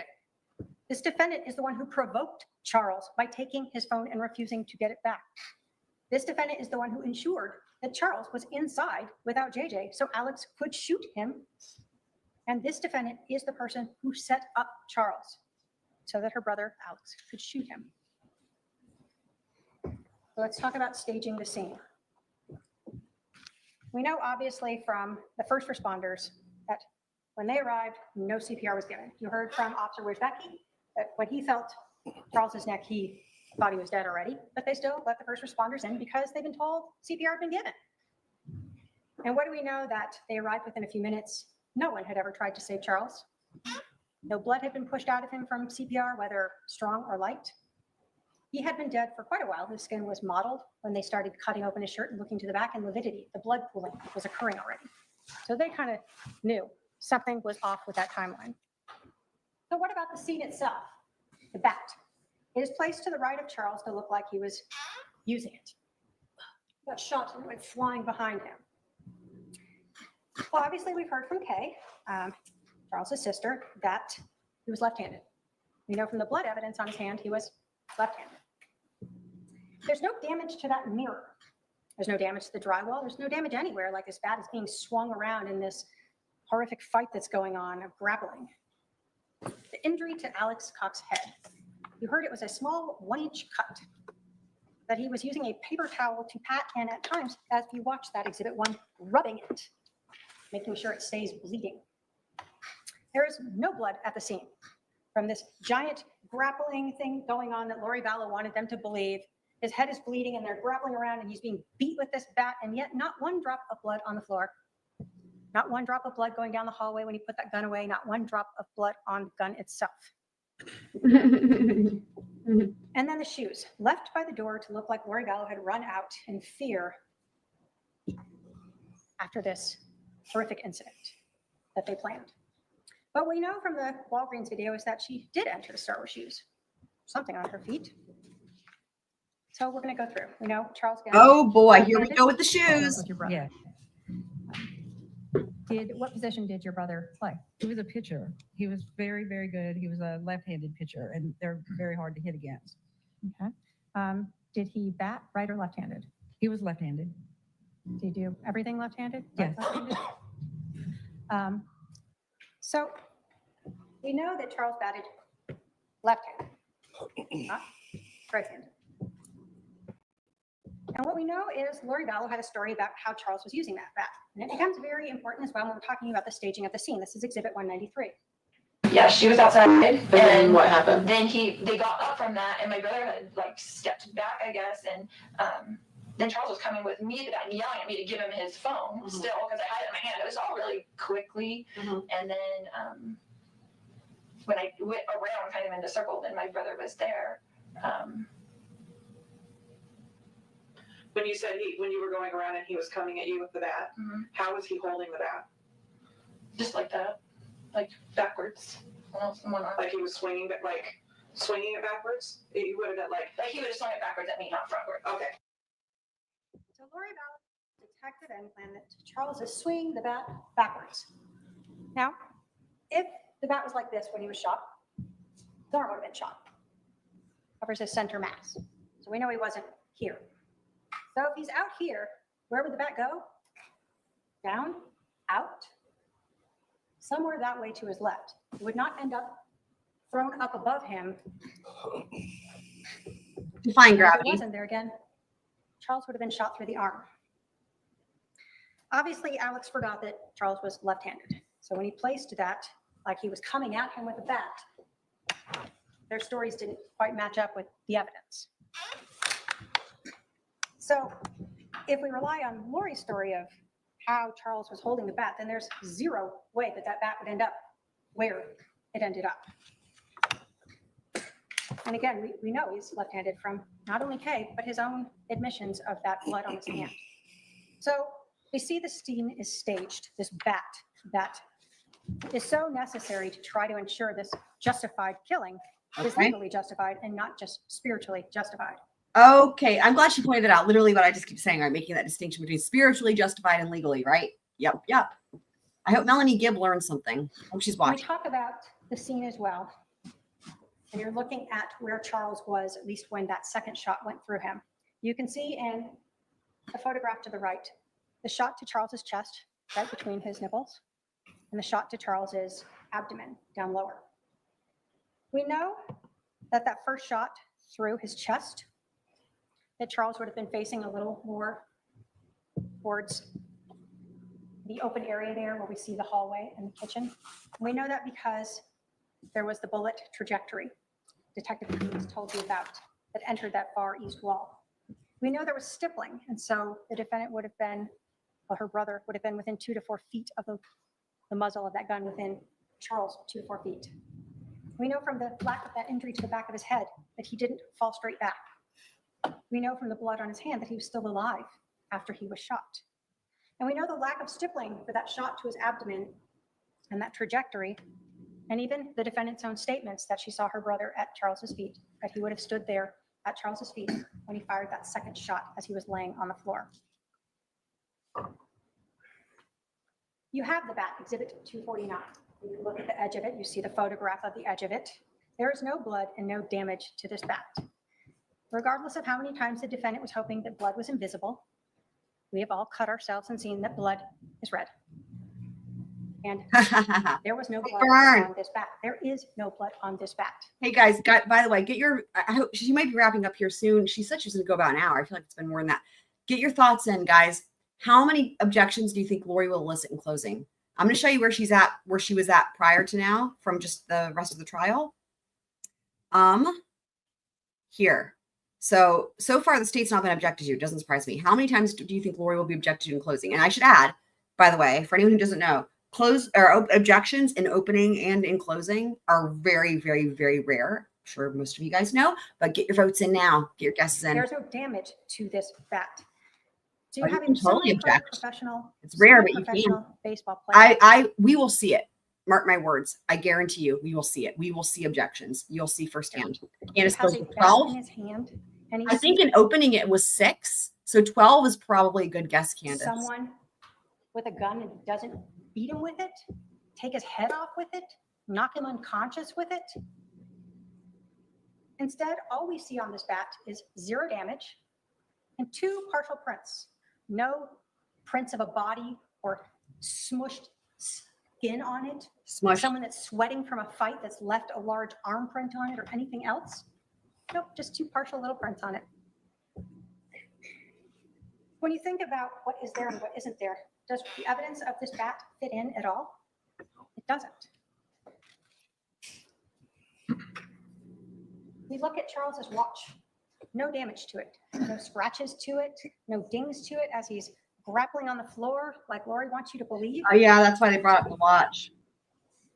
We know that at some point. So stuff like Charles is that. standing. So I just want to make a point. So the watch, right? So remember, there's a lot of pictures that I think were not graphic, but for whatever reason we weren't shown a lot of it, right? And I don't know if it's just because they were being careful or what, but like we just saw, like the picture of the watch we just saw, like, I don't know, maybe 20 minutes ago or 10 minutes ago.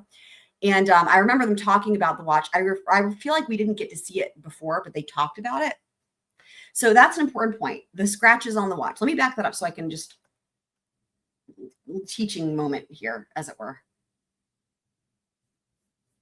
Oh, spinny wheel. Right? We look at Charles's watch. Added. No damage to it. Okay. And Candace says, I forgot about the watch. Another great reason for her to bring it up, right? I forgot about it too. I literally did. I was like, oh yeah, the watch. No scratches to it, no dings to it as he's grappling on the floor like Lori wants you to believe. All right. No scratches or dings to the watch. So here's the thing. So when they showed these pictures before of Charles's hand, right? And again, I don't think we got to see it before, but we saw it today. He has his watch on. Now, they may have commented on the watch, but they're showing the picture of his hand, right?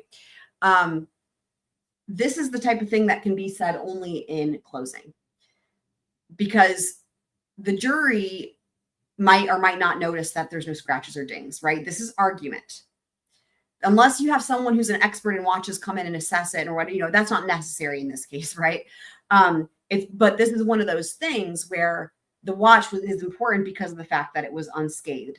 And so this is what they call, this is tying together. So there's these little things that, this is in every trial, right? There could be pieces of little pieces of evidence that maybe we or the jury or other people may not understand the significance of, and a good prosecutor will tie it together in closing, because there's certain things you can't do until closing arguments, right? And this is one of those, to tie it together in case, the jury might have noticed it, might have figured that out anyway. But just in case, let's remind everybody about the watch, and let's remind everybody there's no scratches or dings. And if there was a scuffle going on, that strains credulity. So, but I just wanted to point out that this is one of those things that can only be brought in closing. So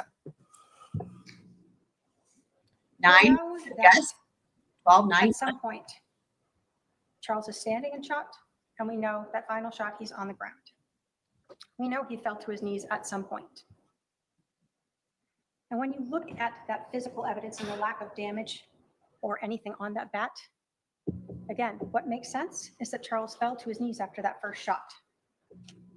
We know that there is 12 minutes where the defendant and her brother are still together there, so that Alex can get this 1-inch cut to the back of his head that's barely bleeding, that he uses a paper towel to dab at and rub.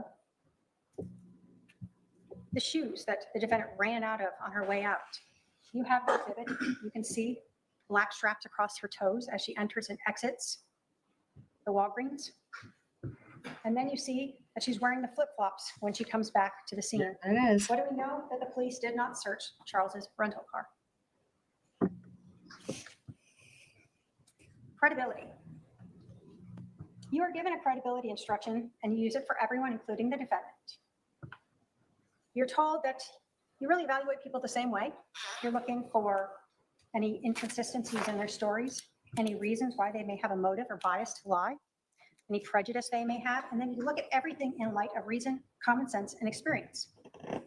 When you think of the testimony of the people who come here and talk to you, Christina Atwood, Serena Sharp, Nancy Jo Hancock, Adam Cox, Dr. Bumgardner, the detectives, Robin Smith Scott, Mark Zari, what benefit do these people have in being untruthful to you?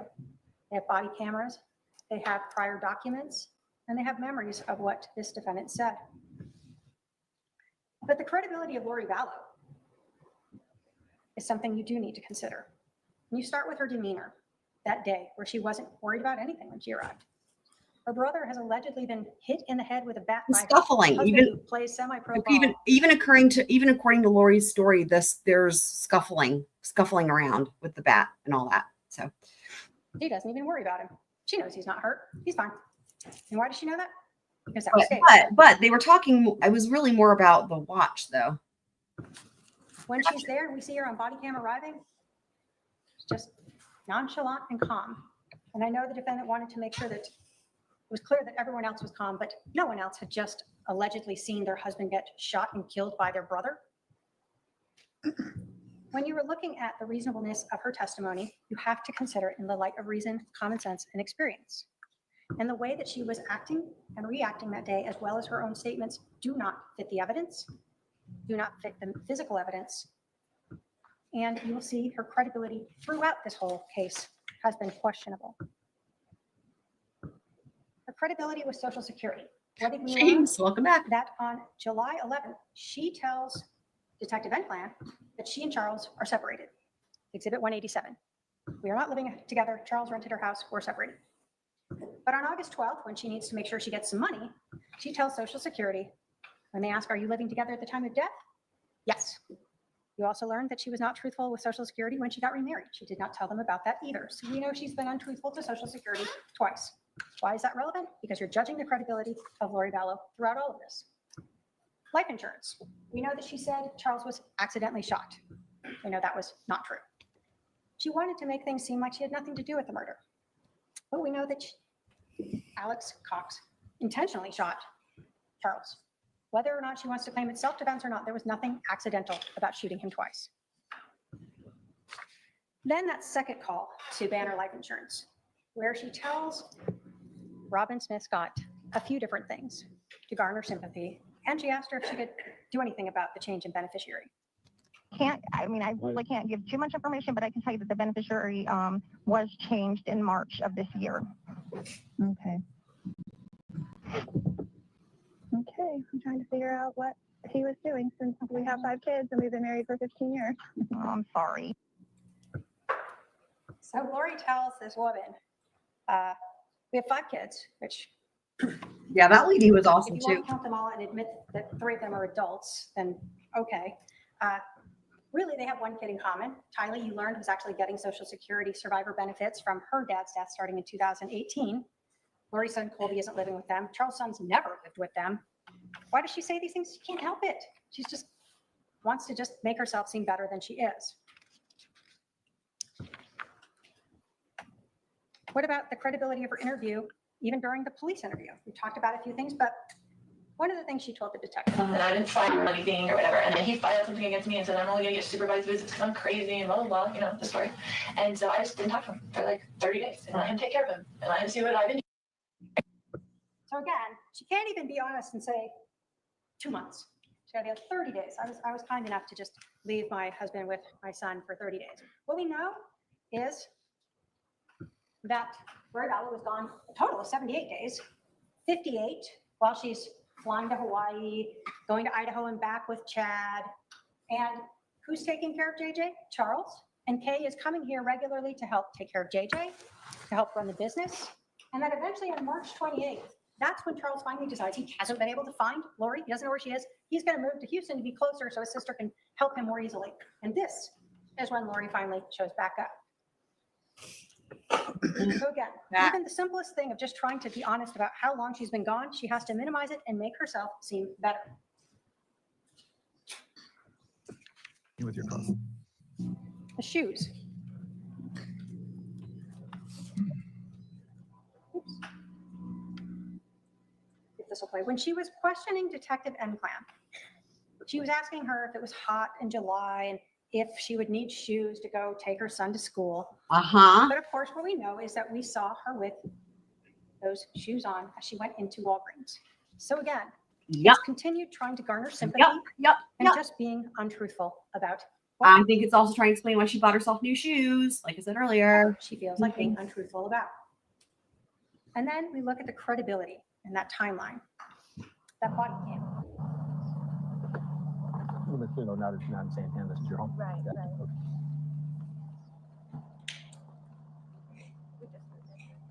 Okay. Gotcha. How long have you guys lived there? How long have you lived here? Like 3 weeks. Oh, geez. Yeah. Okay. That's why the neighbors don't know. Gotcha. Like, hi neighbor, sorry. Are you working? So here she is, 47 minutes after leaving the house. Yeah, it's a PowerPoint. Yeah. Laughing and smiling with Yeah, it's a PowerPoint with videos that play in the PowerPoint. detective about the fact that her husband is dead inside the house. Her brother is sitting on the curb, allegedly with this very serious injury from a baseball bat. When you look at that credibility of the defendant, you have to look at everything together and what fits, again, with the physical evidence and what doesn't. Finally, let's talk about the justification defenses. What we know is that Lori Vallow thought she was like Nephi, that she was justified in killing Charles. Okay, so That her self-defense. brother, who was supposed to be like her, was also justified in killing Charles. But Lori Vallow is not justified under Arizona law, nor is Alex. So let's go through the different justification defenses. First thing that you have to consider for every one of these, self-defense, defense of a third person, or harm prevention, is the non-justification for use of deadly physical force. You're told if a person is not justified in using or threatening physical force or deadly physical force against another in response to verbal provocation alone. So Charles yelling and screaming at her to give his phone back does not justify you There shooting. you go. Excellent. Glad she Or did. is not Glad she justified in did. using or threatening deadly physical force if the defendant or co-conspirator. Actually, I should put this on 1.25. I hope you're listening, Twiz. This is important. She's going through again the elements of the jury instruction for self-defense and why the facts of this case don't meet them. This is important. Against another in response to verbal provocation alone. So Charles yelling and screaming at her to give his phone back does not justify you shooting him. Or a person is not justified in using or threatening deadly physical force if the defendant or co-conspirator provoked the other's use or attempted use of unlawful physical force. So we know here Lori provoked Charles by taking his phone and refusing to give it back. There's overlap with Sarah Boone as well here, right? Remember, if you're the one that provokes it, which again, this is all allegedly according to her, right? Any response or verbal threat or whatever is from Lori's mouth, right? But anyway, even if you give her the benefit of the doubt, just like with Sarah Boone, right? When that whole thing came up, it's like if you're the person that provoked a response, even again, an alleged response, whatever, but if you're the cause of it, that, then no self-defense. So that's the first thing. So again, when we look at every one of these defenses, you'll see not only do they not apply, but none of them is the defendant entitled to. This is not self-defense. In self-defense, you're told that a reasonable person, can use deadly physical force if they believe that deadly physical force was immediately necessary to protect against another's use or apparent attempted or threatened use of unlawful deadly physical force, and the person used or threatened no more deadly physical force than would have appeared necessary to a reasonable person in this situation. We know that Lori Vallow used Charles's phone to get him to come back inside, and she used his phone to keep him inside and give her brother time to come out and shoot and kill Charles. We know from the physical scene itself that Charles did not use. Twiz has actually added another bat. Now there's more than one bat, according to Twiz. Love it. We know from the physical evidence of Alex's 1-inch cut to his head and the lack of blood or concussion, the lack of damage to the mirrors, the walls, the location of the bat in relation to Charles, they all tell us that Charles did not use a bat. We know that Charles was a semi-professional baseball player. This would not have ended that way if he had had a bat. But even if you somehow think that he did have a bat and he was swinging it at Alex, the defendant, whoever, he still was not justified in shooting him when he was on the ground. It has to be immediately necessary to protect against another's use. When Charles is on the ground and he is shot that second time, there is no threat to anyone. And so that is not self-defense. Counsel, I need to give my court reporter a break unless you think you'll be done the next 5 minutes. Okay, go ahead.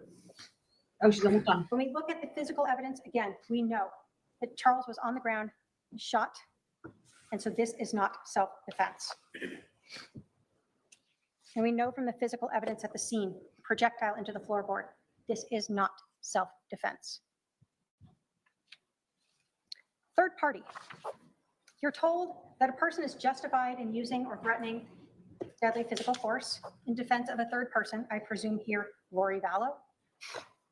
If a reasonable person in the situation would have believed that deadly physical force was necessary to protect against another's use, again, of unlawful deadly physical force against a third person, and they used only what was necessary for a reasonable person under the situation. What do we know? Lori Vallow told Detective Enclan that she wasn't even in the room when she heard the shot, that she had gone around into the kitchen. Who's he protecting at that point? What third person that's no longer there is he protecting? You can't protect against a future, what might happen, or what already occurred. It has to be now. And Lori Vallow herself put herself outside the room when her brother shot Charles. So there is no third party defense. But again, the same thing applies. Even if you thought so, that second shot removes any possibility of being justified. Crime prevention. This is the exact same thing, only in a slightly different stated way. But like self-defense, it allows a person to use deadly physical force against another to the extent a reasonable person would have believed that deadly physical force was immediately necessary to prevent Charles from committing aggravated assault against Lori Vallow. We know she's not in the room. Even if he had that bat and had been coming at her and then she left the room, that crime is over. And again, even if you believe he had the bat, you cannot shoot him while he's on the ground. That is not what crime prevention permits you to execute a person. Finally, there's mere presence. You're told that guilt cannot be established by a defendant's mere presence at the crime scene, mere association with another person at the crime scene, or mere knowledge that a crime is being committed. Lori Vallow wasn't just present at this crime scene.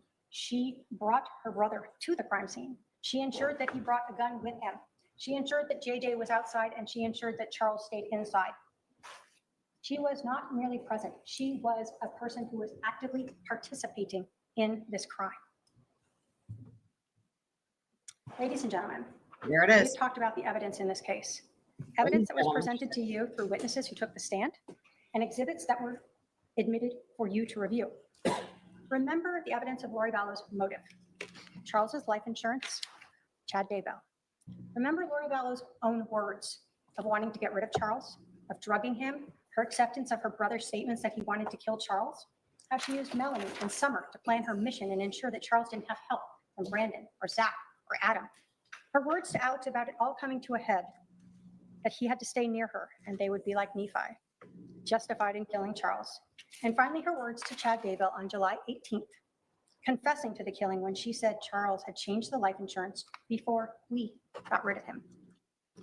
Look at her actions and demeanor, having her brother come over on the 10th to her house with a loaded .45 caliber handgun, creating the one and only reason why Charles stayed inside the house, why he didn't just take JJ to school.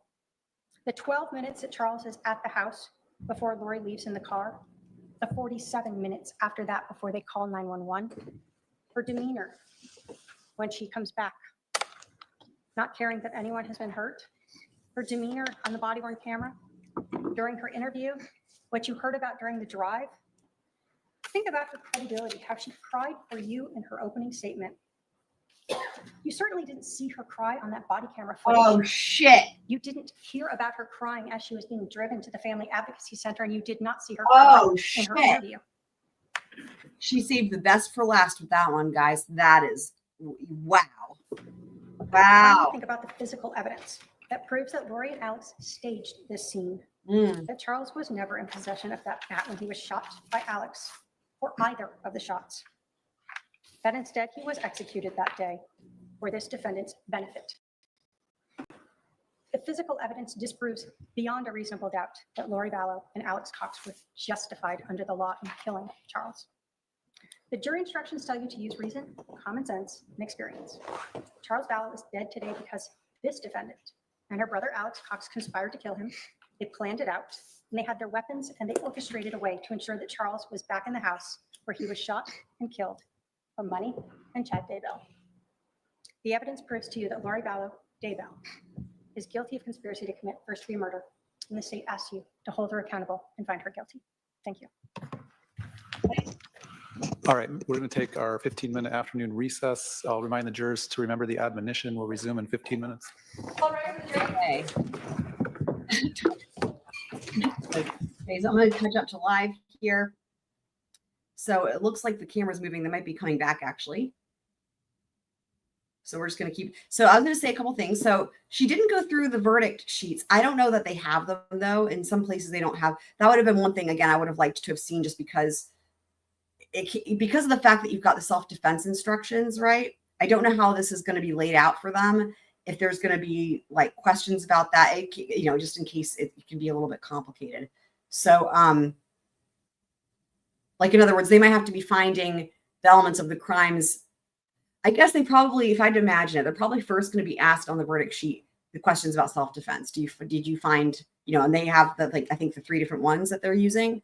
And then if they say no, then they would go on. But again, this is where it's like, I wish I could see those sheets and I wish they'd been able to walk them through. Now, perhaps on her rebuttal close, because remember the state always gets a rebuttal close, or sometimes some people call it reply. But it would have made sense to do it after going through the elements of the charges with the jury instructions as she just did. So I don't know. So we'll see. So, okay, I guess we weren't quite as we were actually probably just right a few seconds before live. So, why not what Twiz? So, okay. So what we will do is we will leave this up so that we can hear it when court comes back. But in the meantime, we can go back to what we were doing before with Melanie Gibb and making our way through her interview. Remember, guys, this is from, I need to update my thingy. This interview was from right before the kids were found. So this is in 2020. I think it was like May 30th of 2020 is what it said. When they eaten. So before the kids are found, good old Melanie Gibb. Okay. So we will just watch this. It's a tragic story. One of the people we haven't talked about is Tammy. How did you learn that Tammy had died? Someone texted me, a friend, not any, person that was associated close, but just a friend. She said, "Hey, just want to let you know she passed on."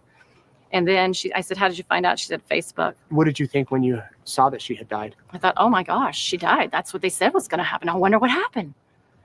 So did you think it was part of the plan? I didn't know how they did it, but I knew it was part of the plan that she was supposed to pass away. I mean, other people knew she was supposed to pass away because, Chad knew this information for, quite a while. So she passes away in October. What did you think when you found out Chad and Lori quickly fled to Hawaii?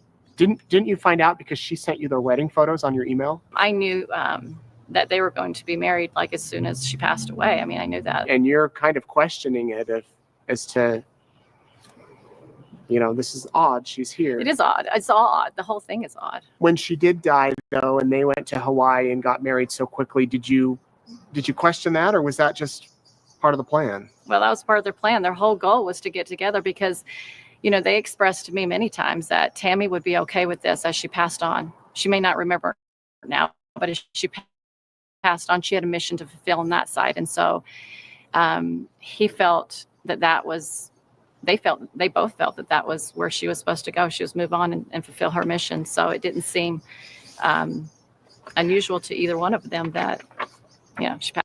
I'm going to pause this real quick. So what did you guys think of the state's closing? I'm curious if you all had to rate it on like a 1 to 10.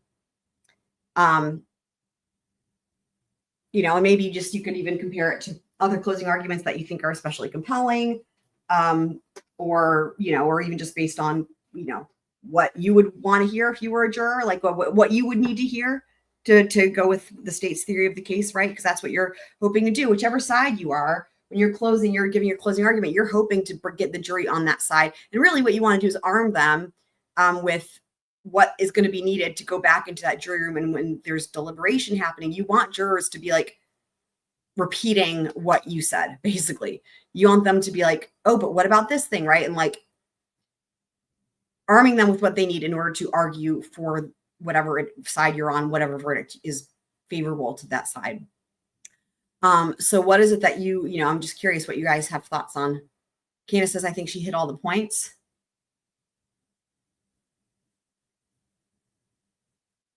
She reminds me of Martha Stewart's sister. Are you talking about Melanie Gibb? Probably. I agree. I think she hit all the points. I do think that, well, as far as her style, she talks a bit slow for me. The thing is that she reminds me a lot of Miss Drain Burdick from the Casey Anthony trial and Miss Drain Burdick's opening statement. I mean, Miss Drain Burdick was a lot worse, but like, for example, take Creighton Waters, for example, right? You can be talking and you're saying whatever it is, your closing argument, right? And then there's a pause and you let the air clear. You let the jury think about what you just said. And then you go on. And this is a personal opinion thing, right? And what Trina K does, similarly to Miss Drain Burdick, but not nearly as bad, is more like every single sentence is equally as slow. And it's like, by the time it's to the end of the sentence, for me, I'm like, I don't like, it's just harder for me to follow. And it's just, it's not for dramatic emphasis or anything, right? I don't know, but that's just my own personal, even on 1.5 speed, it felt slow to me, but that's just me. So, but barring that, which is a stylistic thing, I do think it could have been a little bit more concise in some places, but I do agree with Candace that she did hit all the points. She did hit all the points. Sometimes less is more, right? You know what I mean? Sometimes you can give a more compelling argument if it's not as lengthy. You know what I mean? Sometimes length is better. Sometimes less length is better. If you guys feel me on that one? Just kidding. All of the jokes. Let me see. I have it already. We'll hear it when they come back, but they're not back yet. So, okay. Passed on because that was the plan, is that they were going to be together. After she dies, after they get married, you get that call, don't answer the phone. They call you or communicate at all with you during that week? I called once on my way to Arizona, and I was concerned for the safety because that's what they led me to believe. So I wanted to have a prayer. I was like, let's just say a prayer, pull over on the side of the road, let's say a prayer. And Chad was very nervous and didn't seem settled at all. And she seemed fine. So you were still on their side? Yeah. Mm-hmm. Yeah. But Chad was nervous? Yes, he was. Lori was acting like it was a normal day? Yeah. Yeah. So you spoke the one time over the course of that week? No, I spoke to her when I decided that there's something going on that's awfully wrong. And so a friend of mine called both of them. So I called Chad's phone and I knew she would answer because I didn't think any of her phones were working anymore. And so I just said, I have no testimony that you've shared the things, your own personal experiences that are sacred. I have no testimony of that.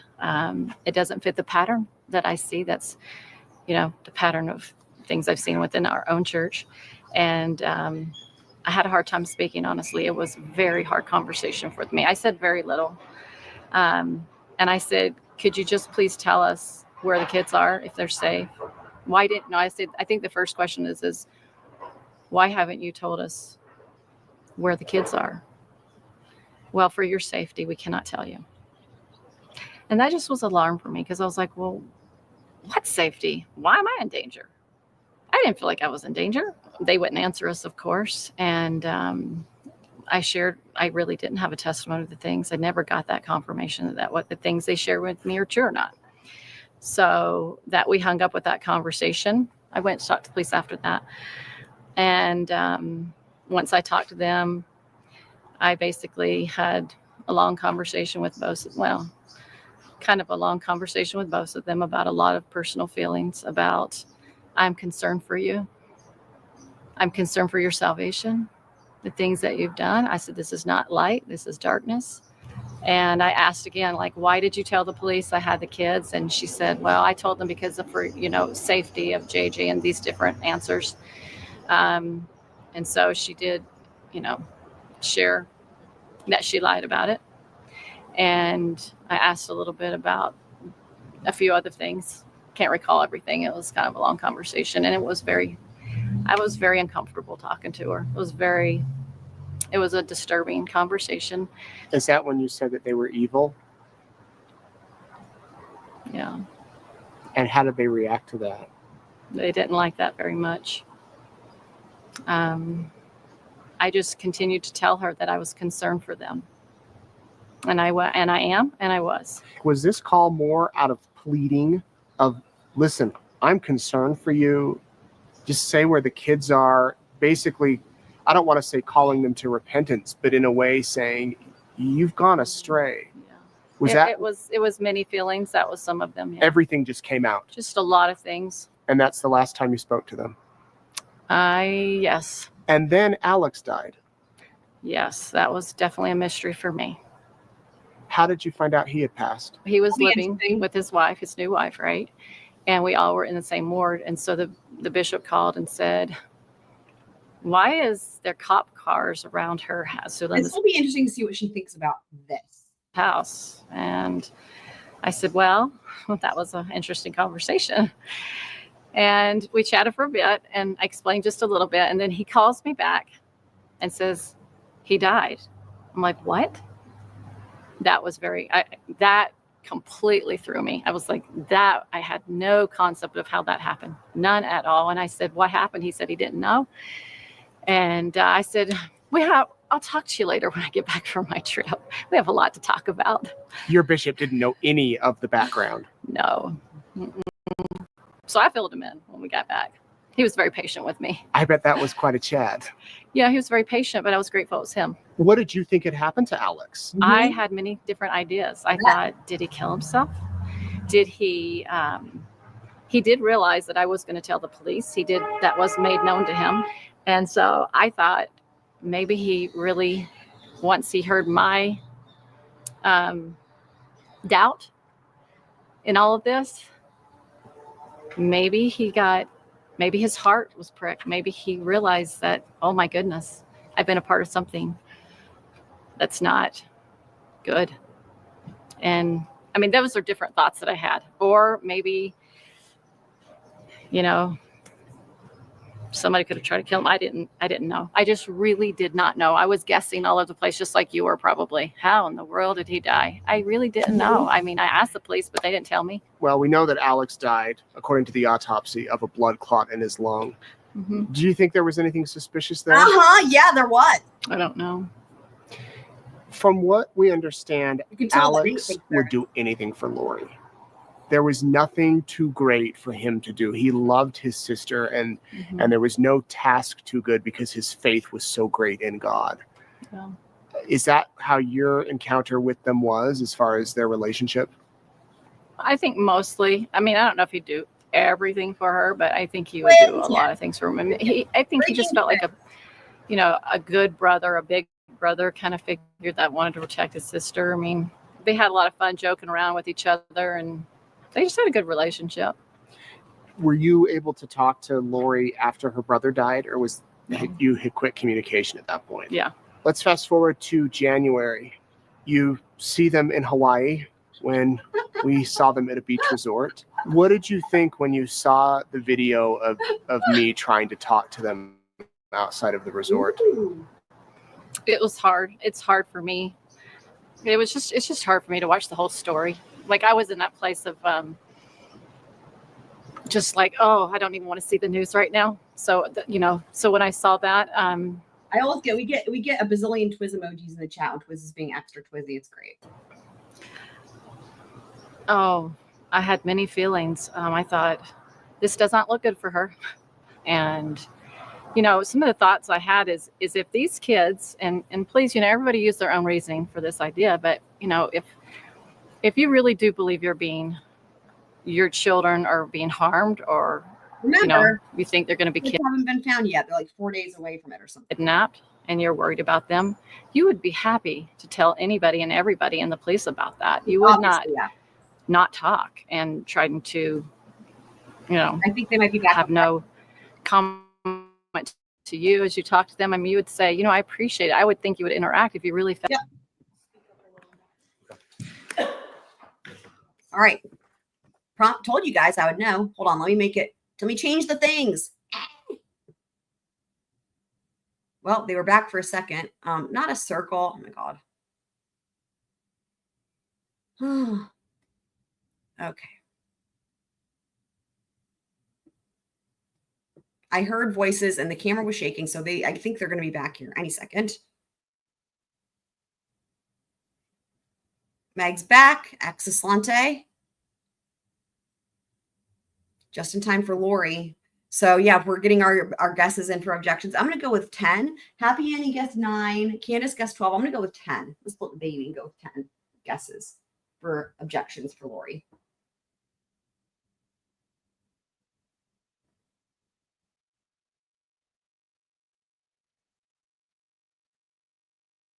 While they're getting their act together, let's just enjoy our new clip again here that we have. Boop, boop, boop, boop. You also told them that you thought you heard a wildcat, but maybe it was a person or something like that as well? No, that's not what I said. What did you say then? I said when I went outside that All right, please be seated. The jury is. there's a house cat that's gone wild, and he hangs around. He goes from hanging around the shop, goes from hanging around the house, different times. Back. All right, here we go. Here we go.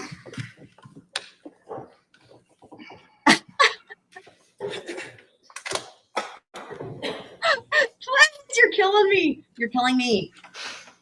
Ladies and gentlemen of the jury, the state of Arizona has the 100% burden of proving that I committed a crime, a grievous crime, conspiracy to commit premeditated murder of my husband, Charles Vallow.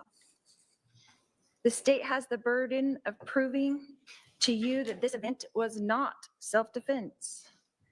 In your jury instruction under the instruction, use of force and crime prevention, the last line reads, if the state fails to carry this burden, then you must find the defendant not guilty. In the law, under your jury instruction titled Justification for Defense of a Third Party, the last line reads, if the state fails to carry this burden, you must find the defendant not guilty. Under your jury instruction titled Justification for Self-Defense, the last line reads, if the state fails to carry this burden, you must find the defendant not guilty. Okay. In your things. So remember, one of the things I said was, is she going to address the jury instructions? So here's what I will say. So she's kind of addressing them, but she's doing it wrong. And here's what I will say. First of all, she's not putting them up on the screen. That's the first thing. The second thing, you want to talk about the facts of the case first, so then you can use them to support what you're saying now. This doesn't matter when you haven't. Okay. So basically what I'm taking away from this so far is like her advisory council, rightfully so, told her to reference the jury instructions. But she's doing it at the wrong time and in the wrong way. Okay. Jury instruction under presumption of innocence, it states, the law does not require the defendant to prove innocence. Every defendant is presumed by law to be innocent. Under the burden of proof, it explains that the state's burden is this. Proof beyond a reasonable doubt is proof that leaves you firmly convinced of the defendant's guilt. If, on the other hand, you think there's a real possibility that he is not guilty, you must give him the benefit of the doubt and find him not guilty. In Arizona, self-defense is defined as not being a crime. So let's look at what we've learned in this trial. We learned that a shooting occurred and that 911 was called, that law enforcement was notified. We learned that fire, EMS, and Chandler police arrived at the scene.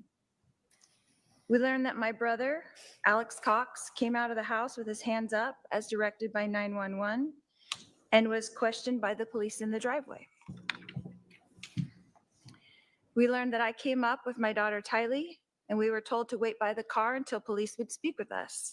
I don't see why she thinks this helps. We learned personally from Detective Inklin on the stand that we asked for Tylee's medication from the house for her panic attacks, but it was not given to her.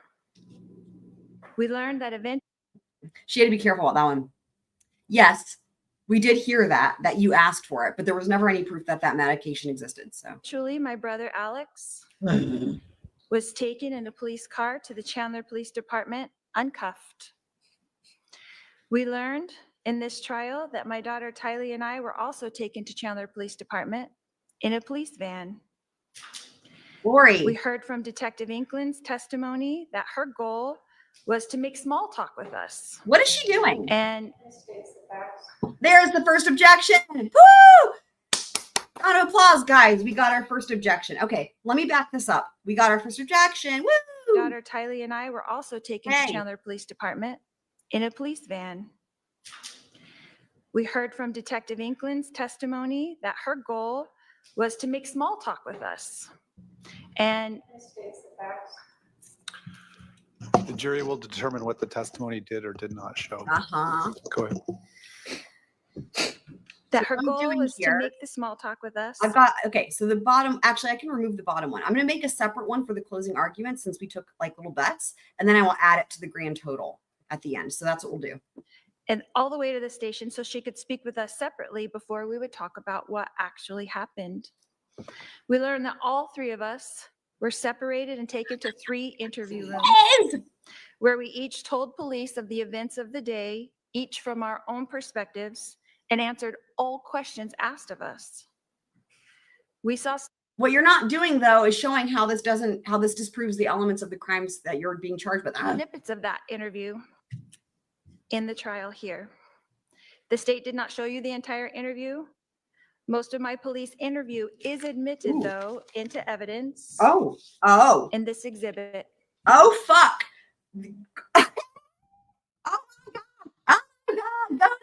Oh my God. This is interesting. Is she going to get yelled at? Maybe. This was her little kerfuffle at the beginning of the day when they had their housekeeping. And remember, the thing was, she didn't cross on it. Shouldn't go pro se. She didn't cross on it. Too bad, so sad. The ship has sailed. Like I said, if this had been a real attorney, then not crossing on this issue could have been something that could be raised in appeal and could be considered, I don't know, maybe ineffective assistance of counsel, maybe. But pro se, you waive all that, and she didn't do it, and it's too late. And then the judge also put on the record later that it's going to be the entire thing is admitted for appellate purposes. I don't think she is supposed to be bringing this up. This is interesting. What's going to happen? Zap her. Each from our own perspectives and answered all questions asked of us. We saw snippets of that interview in the trial here. The state did not show you the entire interview. Most of my police interview is admitted though into evidence. Oh Lord. In this exhibit. It's number 286. And I would encourage you to watch that entire interview when you start your deliberations. Are they able to? Okay. It is important.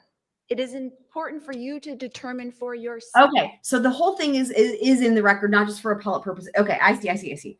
So, okay. Interesting. So what she wanted to cross-examine on was the fact that, so stupid, that what they showed Detective Inkland on direct wasn't the whole thing. Okay. I see. But the whole thing is still in evidence, so they can watch it. Okay. Then in that case, she brought up then that she made a point there. She did make a point there in that case. I was thinking that the whole thing wasn't admitted into evidence and that she was trying to bring in evidence that doesn't exist, basically evidence that exists but isn't in evidence, right? I was thinking it wasn't in evidence, so it is in evidence. Okay. Selves my demeanor and not listen to anyone else. You can see it with your own eyes and hear it with your own ears. We heard from several witnesses that because this event was almost 6 years ago, that their memories of the events and statements were probably better back then. Well, my police interview happened that very morning, and I told the police the events from my perspective at that time. It is admitted into evidence and will answer many of your questions. You did not see Tylee's interview, but we did learn from Detective Inkland that she did an interview that morning as well. You did not see Alex's interview, but we learned that Alex was interviewed that morning by Detective Moffett, the original case agent, whom we did not hear from in this trial. The state chose not to show you those interviews. Objection, Honor. Or let you listen to the Woo! Objection number 2, you guys. Wow. You did not see Alex's interview, but we learned that Alex was interviewed that morning by Detective Moffett, the original case agent, whom we did not hear from in this trial. Oh God. The state chose not to show you those interviews. Objection, Honor. Or let you listen to the 911 call. Right. jury shall disregard that last statement. Okay, the jury can only consider what was admitted into evidence. This lady right here, Miss Lori Vallow, when the Judge Beresky wanted to include a jury instruction about the MIA and AZ, like the live streams we did, which included Detective Duncan, she said she didn't want it. Both parties agreed they didn't want to include that instruction. Ugh. We learned in this trial from Officer Kautheim's testimony that Alex was injured on the back of his head with a bump, and according to his testimony, a 1-inch laceration. We did not see those pictures documenting that injury as well. We learned in this trial that we did not know, the three of us, that our interviews were being recorded. We learned that Alex's phone was taken by police and put into an evidence bag, according to Detective Duncan, and that no digital copy of Alex's phone was taken by the Chandler Police Department, even though this is their normal protocol. We learned that Alex's phone was returned to him that same day with no further inquiries. We learned that after my interview and Tylee's interview that we were introduced to a victim's advocate and that gave us further instructions in another room where Tylee and I were reunited. Gross. This is gross. We learned that soon after that, Good point, all Sarah. three of us, Alex, Tylee, and myself, were taken in another van and dropped off back at our house. We learned that we were instructed at that time that we could not enter the house yet, that we were directed by law enforcement to take the rental car, since all three of our cars were inside the police tape. We were directed to return later in the afternoon when the scene was cleaned up. We learned in this trial that we did as directed and left the house in the rental car close to 12 p.m. We learned that we did not return to the house until contacted by Detective Inkland to return to the house so that Alex could walk the detectives through what they call a walkthrough. Great. We learned that many detectives were present during that walkthrough with Alex. We learned that Detective Duncan was there, Detective Coons was there, Detective Moffett was there, Detective Werther was there. What is the point? And an officer with a body cam was there. And yet we were told by Detective Duncan, the case agent on this case on the stand, that because of some problem, the walkthrough is not recorded. Detective Duncan also informed us that he does not know if any of the people present wrote a report about it. We can infer from Detective Duncan's testimony and the fact that we don't have an evidence, any body cam footage of the walkthrough and no reports talking about it, that there are none, even though this would be crucial evidence for you. Yeah, I was the jury, to have. literally, I was going to say there's an objection coming. I was going to say that I actually was feeling it coming. I was like, oh my God, they could be objecting, because as soon as she said we can infer, I was like, objection. Like, oh my God. Okay, guys. Duncan's testimony and the fact that we don't have an evidence, any body cam footage of the walkthrough and no reports talking about it, that there are none, even though this would be crucial evidence for you, the jury, to have. Wow. Wow. Sustained. The jury should disregard that comment. Wow. Again, the jury can only consider evidence that was admitted into testimony. I'm sorry, testimony that was admitted into evidence or exhibits that were admitted into evidence. The state of Arizona has the obligation to show you evidence to prove that this event was not self-defense, as stated by the only three witnesses. So why not show the jury all the evidence that they gathered? There it is. Oh, Lord. Wow. Again, sustained. The jury can only consider the evidence and testimony that was admitted into evidence.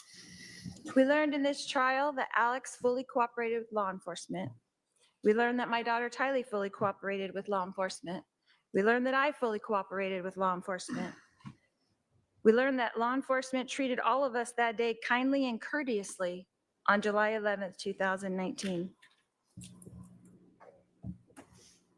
That law enforcement treated us that day like this was self-defense. We were not given instructions to stay in town. We were not given instructions that we were under investigation of any kind. On July 11th, 2019, we were interviewed by Chandler Police and released with no further instructions. We learned that Chandler Police put out a press release that day on July 11th. And there it is. Facts on evidence. I'll sustain that objection to the extent the jury is to determine what the facts did or did not establish. Wow. Under Arizona law, I had the right to self-defense. Tylee had the right to self-defense.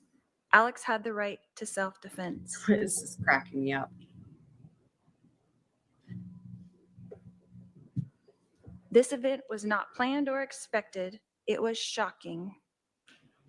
We learned in this trial that Chandler Police Department neglected to do a thorough investigation. We learned that they did not swab Alex's hands for gunpowder residue. We learned that they did not swab my hands for gunpowder residue. We learned that they did not swab Tylee's hands for gunpowder residue. We learned that they did not luminol the gun. We learned that they did not luminol the bat. They did not test the DNA on the bat that they collected. They did not test the floorboard. They did not test the projectile. They did not test my husband's shirt. They did not search the rental car. They did not search any of our 3 cars that were there at the scene. They did not test the gun until over 5 years later.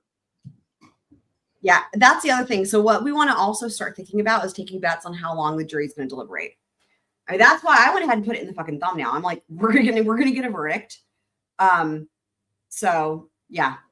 The Chandler Police Department did treat this event just like it was self-defense and a tragic family event. We learned in this trial that Charles and I were obviously having marital problems. Regardless of what was happening in our marriage at the time, on July 11th, this was self-defense. When Tylee came out with a bat to protect me, her mother, Charles did not have to take the bat from Tylee and start swinging.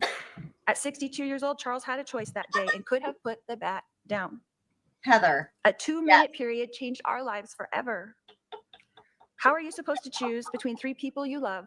Your husband, your daughter, your brother? All right. Lord of mercy, she is. All right. I'll caution the defendant not to testify about things that were not entered into evidence. How can you decide for another person if they feel threatened? Why does the state want to blame to someone? It's a reasonable person standard, not the standard of the person. I'm sure you'll point that out in rebuttal. I'll allow the argument as that inference. Go ahead. Why does the state want to blame someone for this tragic event? What evidence did the state show you in this trial that I wanted harm to come to my husband? We learned in this trial that I was praying for my husband. We learned in this trial that even though my husband and I were having marital issues, we were both trying to do the best things for our son with special needs, JJ. We learned in this trial that I was shocked that Charles had changed his life insurance policy, but I was not angry as the state alleges. In the phone call we heard from the insurance company, we heard that I was disappointed for our children, our grown children, as well as our children still at home, but I was not angry. My husband Charles was providing for our children still at home. I had no motive to change that. We heard a lot in this trial about the Book of Mormon prophet named Nephi. This is the state's evidence to murder over self-defense, and it is utterly Here we ridiculous. go with Nephi. Nephi time, guys. Nephi. We heard from Detective Duncan, who admitted on the stand that he had no idea what I meant in the text message when I said, we will be like Nephi. In Mormon culture, Nephi signifies strong faith, perseverance, and courage. Right. Love it. Love it. Sustained. Excellent. The state attempts to misconstrue the positive text message about a wonderful religious figure, Nephi, and try to turn it into an order to kill someone is absurd. Oh, God. This is an attempt by the state to try to retrofit a crime that doesn't exist. This event was not a crime. It was a tragedy. Don't let them turn my family tragedy into a crime. When I'm done speaking to you, the state gets to get up and rebut all that I've told you. Woohoo! They've got to have the last word, so to speak, because it is 100% their burden to prove to you that I committed a crime. Almost done? She might be almost done. And you won't be allowed to hear from me again. So I want you to God. remember that it is the state's job to prove to you that I Well, committed a crime. What do you think the jury's thinking when she said that? Hold on. What do you think the jury's thinking? It is 100% their burden to prove to you that I committed a crime. And you won't be allowed to hear from me again. I think they're thinking, thank God. That's what I think. That's what I think personally. So I want you to remember that it is the state's job to prove to you that I committed a crime.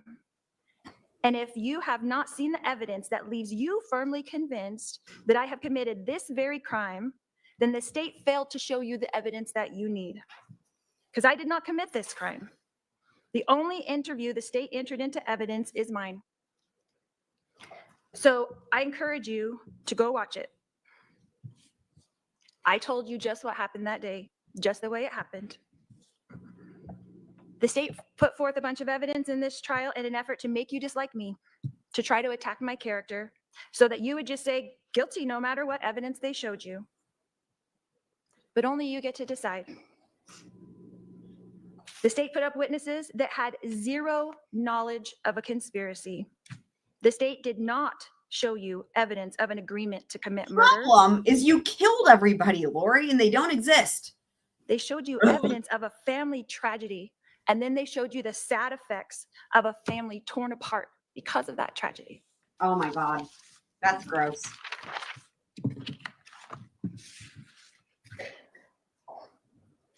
All right, the state does have the burden, so they have the right to open and close the argument. Do you want to give a rebuttal close?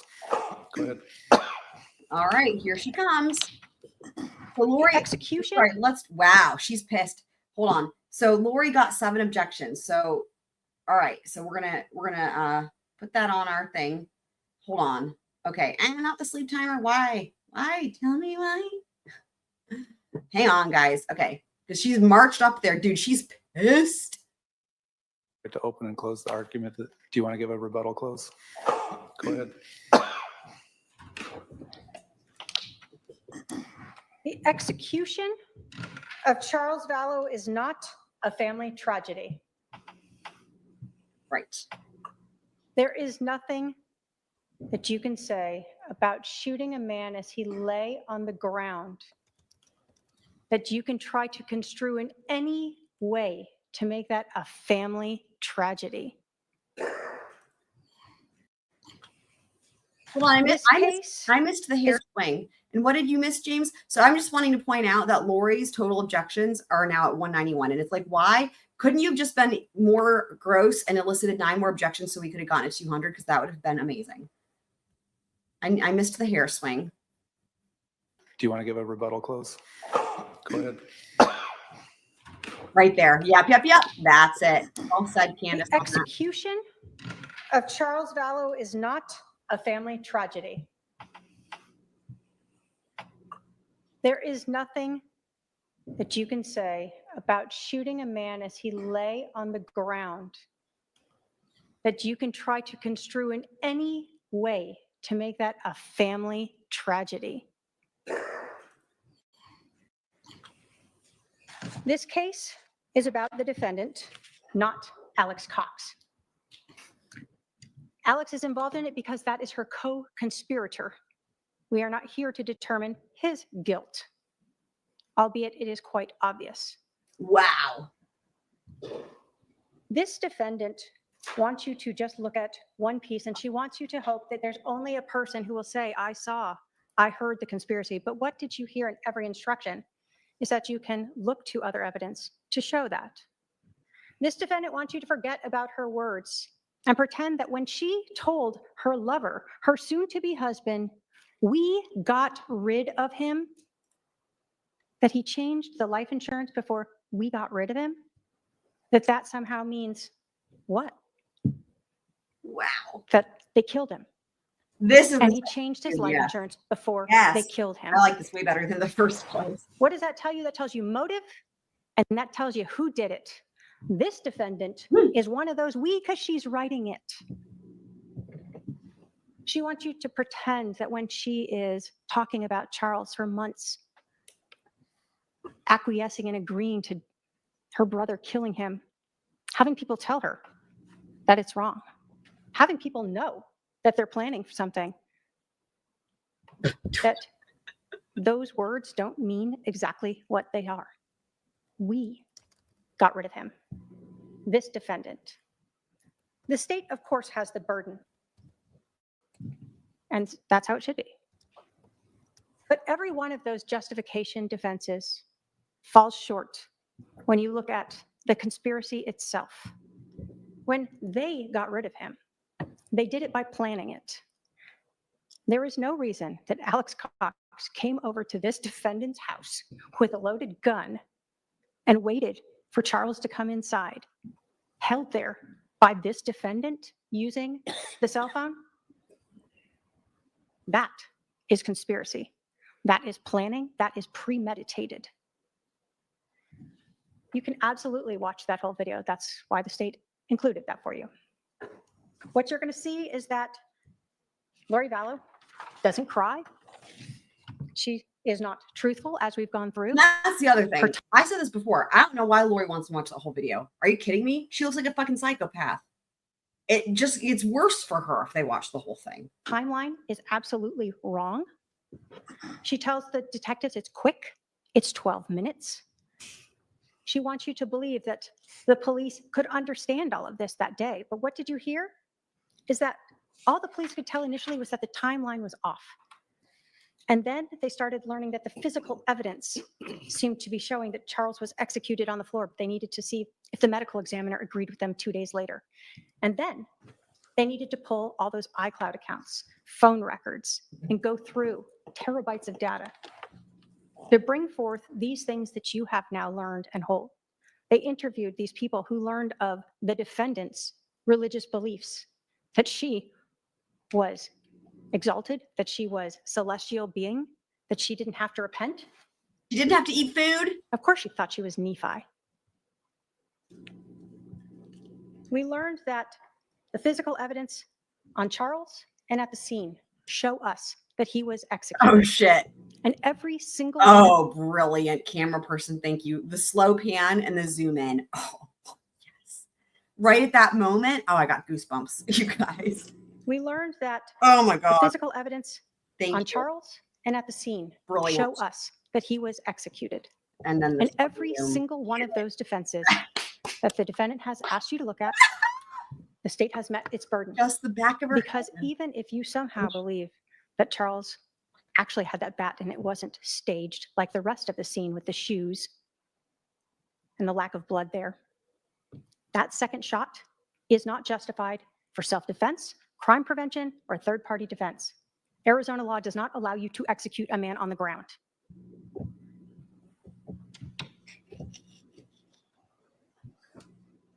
The defendant wants you to believe she was shocked and surprised by this, and yet she goes wandering around, goes to Burger King, Walgreens, drops off her kid, comes back and jokes about her neighbors. Not one. The fingerprints, from what I recall, it was all just inconclusive. Like nobody could be ruled in or excluded, or it was just there was nothing really that came of that. That's my recollection. Action of a person shocked, surprised. She wants you to feel bad for her daughter, Tylee. You saw her there. You heard from the detectives. She's also not shocked, crying, upset, worried. And you saw Alex. Same demeanor. Why? They've had 47 minutes to work it all out. Go through Charles's phone, figure out what they're going to say. They've talked on the phone twice in this time period.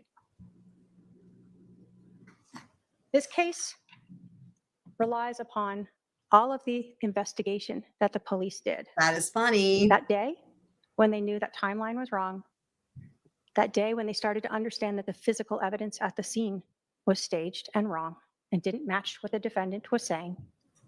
And then all of the evidence after that, culminating when this defendant told the man that she married later that she was having an affair with, as many times as she wants to say Charles was my husband. She didn't want him as her husband. She wanted Chad Daybell. She wanted that life insurance policy, and yes, she was angry about it. And she said, we got rid of him. That is her confession to you. That is why she is guilty. that is so that really is showing that that's, again, in her own words, the conspiracy part. We, more than one person, including her. Conspiracy to commit first-degree murder. Thank you. All right. There you have it. All right. Do we have Izzy coming over? Izzy to be sworn in? All right, members of the jury, there are 14 of you, only 12 of you can deliberate. Okay. At this time, we're going to choose the alternate jurors by random lot here. We go live.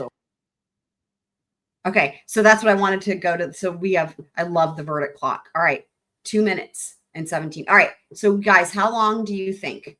Wow, here we are, guys. We're on verdict watch. Oh my God. Okay, so first things first. I'm the realist. Okay, first things first. It is 3:46 there.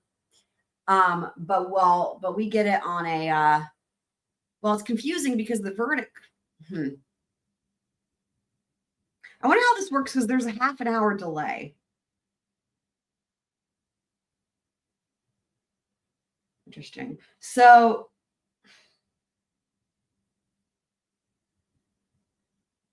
hang on. Let me back it up a second. I think they're counting this off of when we see it because whenever we get the verdict, it'll also be a half an hour delay. So in other words, the amount of time that elapses will be the same. I think that's how they're doing it. Does that make sense? So they're counting the verdict clock after he dismisses the two alternates and then or names the two alternates. Right. So in other words, the amount of time they've actually been deliberating will be. Okay, I'm just trying to figure out. Okay. So point being, it is 3:47 there, but they would have started deliberating like half an hour ago in real life. It's like 3:15, right? So without question, they'll have a verdict before the end of the day. 100%. Yeah. Yep. Even if you don't have half an hour delay, and even if you just say 3 hours earlier, so it's 3:47 there, 100%. Yep. Okay. So no, it's 3 hours behind me, Twiz. It's 3 hours behind. Silly head.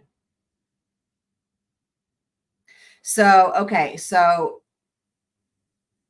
I'm going to go with, remember, they have to fill out all the papers, and it might take a little bit longer to fill this out because of the self-defense instruction, right? And again, I wish we got to see what the verdict slips look like when you've just got something that's really pretty simple. So, filling it out, filling out the paperwork. We know that does take some time. So I'm going to go with, I've got 48 in my head. I'm going to go with 48. Yeah, they're on Pacific time. I'm going to go with 48. They're in the same time as you, Twiz. I'm going to go with 48 minutes.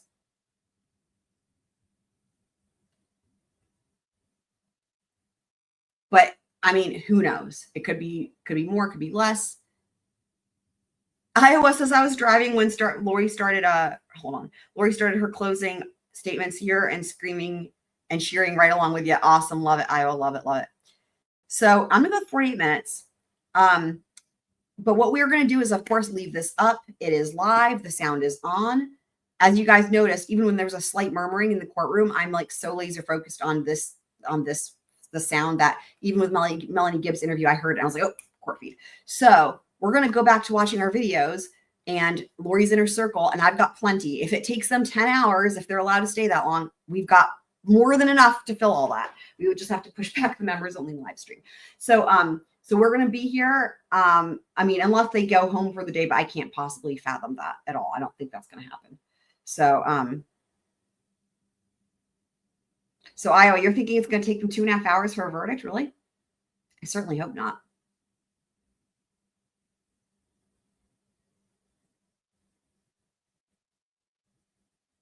I mean, so basically, they've got at least a couple hours, right, of court day left before, and oftentimes they're allowed to stay, right? But if in fact they're one of the, it's going to be like, okay, like, can you, and I wonder too, let me just see, because Nate Eaton, since he's there, he might be live and he would have answers to some of this stuff because he's there. So let me just see if he's got anything going on, and we can get more information about how this process works in Arizona, especially as it pertains to this particular courtroom, and just see here. But anyway, sometimes they're allowed to stay as long as they want. Other times they're like, okay, you have to stop at this time. But regardless, I think they're going to have a verdict. So let me just see here.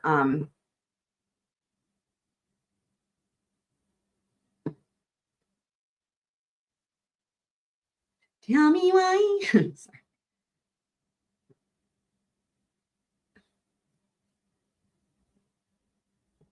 I bet Nate's got something because remember. Oh no, he doesn't have anything yet. Interesting. I wonder if he's just sitting there in the courtroom. Wow, they don't have anything yet. Interesting. The last thing is like from him going to court in the morning. Wow. Okay. All right. I'll keep refreshing this and just see. Okay. So, well, I would be shocked if he doesn't pop out with something, although I wouldn't also be surprised, having said that, if he just stays there because he's probably like thinking they're going to come right back. So we will see. Okay. Iowa says, I think they'll want to reread the instructions, make it look and not make it look like instant guilty. Yeah, that's fair. I mean, even if they do that, okay, if you give them the benefit of the doubt that they're going to try to not make it seem like they just went guilty right away, hour and 15 minutes is fair with that. So, all right. So in the meantime, we will be here waiting for the verdict. But in the meantime, also, we're going back to the other crazy people. And don't worry, I've got more Julie Rowe for you guys. It's great. It's going to be awesome. But for now, we will carry on. We're about getting close to finishing here with good old Melanie Gibbs' interview with Nate. All right. Oh, I would be like, yeah, my kids are in protection because crazy people are going to go kill them or whatever. I would want you to know that so that at least I didn't look like everybody was coming after me. I didn't think it looked good. It just made her look more guilty. That's what it looked like to me, both of them. Where do you think the kids are? They're not on this planet anymore. I don't think they are. That's my personal opinion. I know Tylee's a very strong-willed individual, and she's capable of making a phone call if she needs to call. And she hasn't reached out to anybody and let anybody know she's alive. I can't imagine she would be quiet the whole time. I can't imagine it. JJ's a handful. He wouldn't have his medication with him, so how could she take care of him? You know, Tylee and him, how could they take care of each other? And it doesn't add up. If they're in a safe place, why is she in Hawaii having a great time on her honeymoon when her children are running for safety or hiding in safety? That doesn't even make sense. I think most people understand that. And so everybody's looking in at her going, what are you doing? Do you think Alex was somehow involved in wherever they are in their disappearance? I think it's possible. And that he would do that on behalf of his God or his sister? His sister, I think. Or yeah, maybe also a higher reason. Maybe if he really truly believed these things, and maybe he felt like he was doing something good for not only them, but God too, I guess. The other Melanie has said that Lori has a plan, that she always has a plan, and that the kids are safe. Yeah. And Lori's mother and sister have also said that they believe that they're somewhere safe. And the reason they have not asked her where the kids are is because calls are being recorded and because she would not tell them. I think that they want to believe Lori. Yeah. And they want to be a support to her. I'm not sure all the reasons why they're saying what. I haven't watched much of a lot of that footage, just a little bit. But sometimes when you know stuff, it's embarrassing to come forward with it, or you may get in trouble yourself. So you might not want to speak, or you really believe them. So there's the option. I don't know. She's right about that. Do you think they know stuff? I don't know about some of the people. I don't know all of what they know from Lori. I know some of them what they know, and I know some of them I don't know what everybody knows, but some of them do. Mm-hmm. You said when you know stuff, it can be embarrassing. Is talking about this painful for you? Embarrassing? Relieving? Describe your thoughts. Yeah, well, good question from me. I don't know if it's relieving so much as I'm happy to do it to help those that are suffering. But it's not my most favorite thing to talk to on television about those that I associated with that have done things that are. I will say this case is so big. Nice color shirt or sweater thing that she's got. That's a good color for her. And so widespread. You can't be excited about sharing, who you associated with. It's hard. And you said, I believe you haven't watched television in 16 years. It's not like you're a news hound and you purposely haven't been following this case. Is that because it is painful? In the beginning, I was watching to see what they're going to release because often I thought, what are they going to say about me? And you're worried about that. So that was a lot of my fears, just like, what are they going to say about me? And so I was making a lot about me. As I kind of got, as I, met with the police more and talked, and I started to feel more comfortable, like, okay, I understand what they're exposing, what they're sharing, everything's out there. I started to get okay with that. But after a while, it was just so hard to listen to. There'd be times it was hard for me to eat. The fear was pretty intense. And I still, was concerned. I still concern and love everybody. I'm not a person that dislikes people or hates people. It's not my personality. So, yeah, it's not easy, Nate. Did Chad and Lori betray you? Oh, yeah. Did they betray others? Sorry, I can quote the room here. Any of you guys have seen it. Annie, Fischel, and Twiz, and Spencer. They betray me, and I am the fool. Possibly. I have to think about that one to kind of do the work. But yeah, I would say to those that have passed on, if you want to say it that way, yeah. When you look at the circle of people that surround Chad and Lori, there's 5 people dead or either missing. There it is. That's not really a good indication that I think so. I agree. That people in their inner circle are safe, and their inclusive family members are safe. That's you do the math. Do you think you would have ever been on that list where a zombie overtook you? Maybe now I might be. Are you still concerned for your safety? No. Let's talk about Brandon Boudreaux and when he was shot at. Did you have any sort of relationship with Brandon? Had you met him through Melanie? I had met him briefly once or twice. Not much conversation. Just hi, kind of that. Nothing. Casual acquaintances. Yeah, I didn't really know him. Yeah. How did you find out that somebody had taken a shot at him? So that's interesting. I didn't know he was shot at until I was asked to go check on his house and drive by his house to see if their children, Brandon's children, were there. And who asked you to do that? Alex and Melanie. And so I drove by and see if anybody was there because she was concerned about her children. And I talked to a neighbor, and he said that they had moved out 2 weeks ago.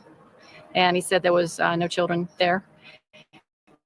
And he said, I'm really glad they moved on because somebody tried to shoot at Brandon. And I said, really? So anyway, I went back and shared this with Alex, and he said, oh, yeah, we heard about that. He got shot at, but we believe that somebody tried to take a shot at it to make it look like it was us or make it look like me. I'm not sure who was referring to himself or. So Alex volunteered and said they're trying to make people think it was me. Yeah.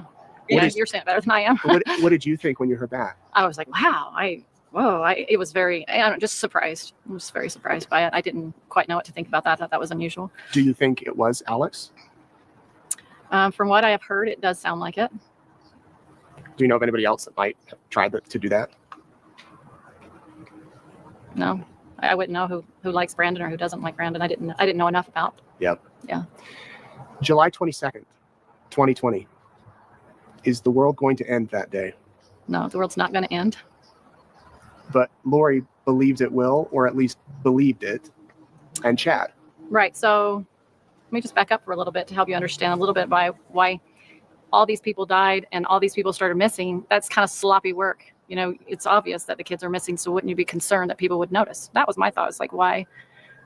But the belief system is that she believed that there was going to be an earthquake that was going to hit so large in Utah that by the end of 2019 that they wouldn't notice anything in her personal life going on. So if she were to marry Chad, for example, she said that like probably a year before that, so when Chad and I get married someday, nobody will notice we're married because of the earthquake and the different destruction going on.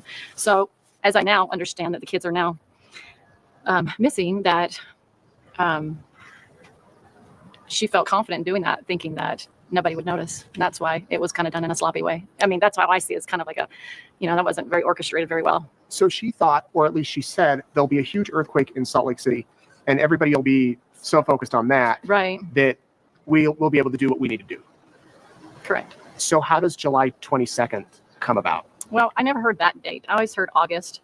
But that comes from a few different ideas it didn't come from her. I'll just say that. It came from different research and she did on her own about the year 2020 would be like a half an hour silence in heaven. And that it matched up to that year.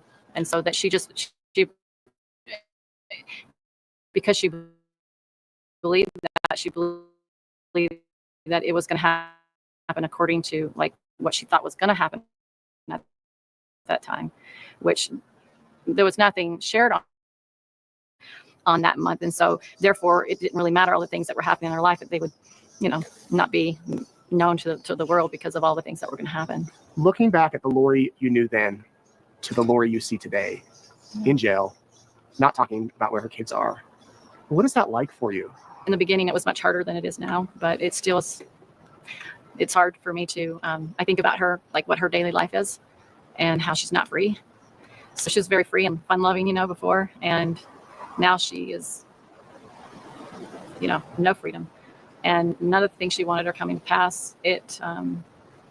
She's not the happier person that I once saw her to be, or the excited person that she had and hopes for the future.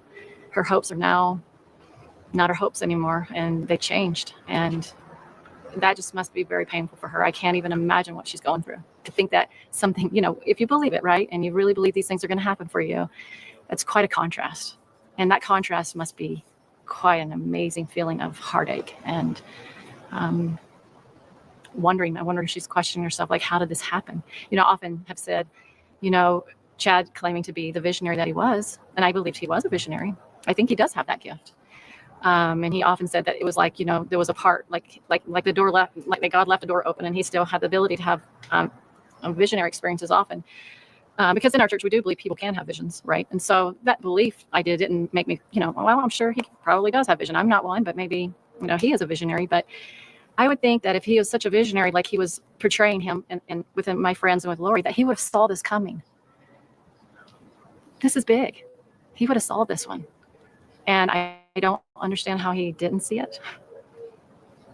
Have you thought about the day that you're going to walk into that courtroom and be called as a witness, and she's going to be sitting probably as far apart as we are right now and looking her in the eyes? I mean, do you think about that and what that experience will be like? I have. And all I keep feeling is that I have love in my heart still. And it will be hard for me to see her in her jail outfit and, not be able to look as pretty as she'd want to be. Mm-hmm. And I know she doesn't want to be there, but I'm also sorrowful for all those that have had to pass away. Good people. These doctrines are dangerous. And look what they lead to. They lead to people dying. If that doctrine was not revealed, I've said this once, but I want to emphasize it, then these people wouldn't have died. It's very important for people to understand that God veils us from any kind of knowledge before we came to this earth. I think most people would agree on that. Most people don't have that information.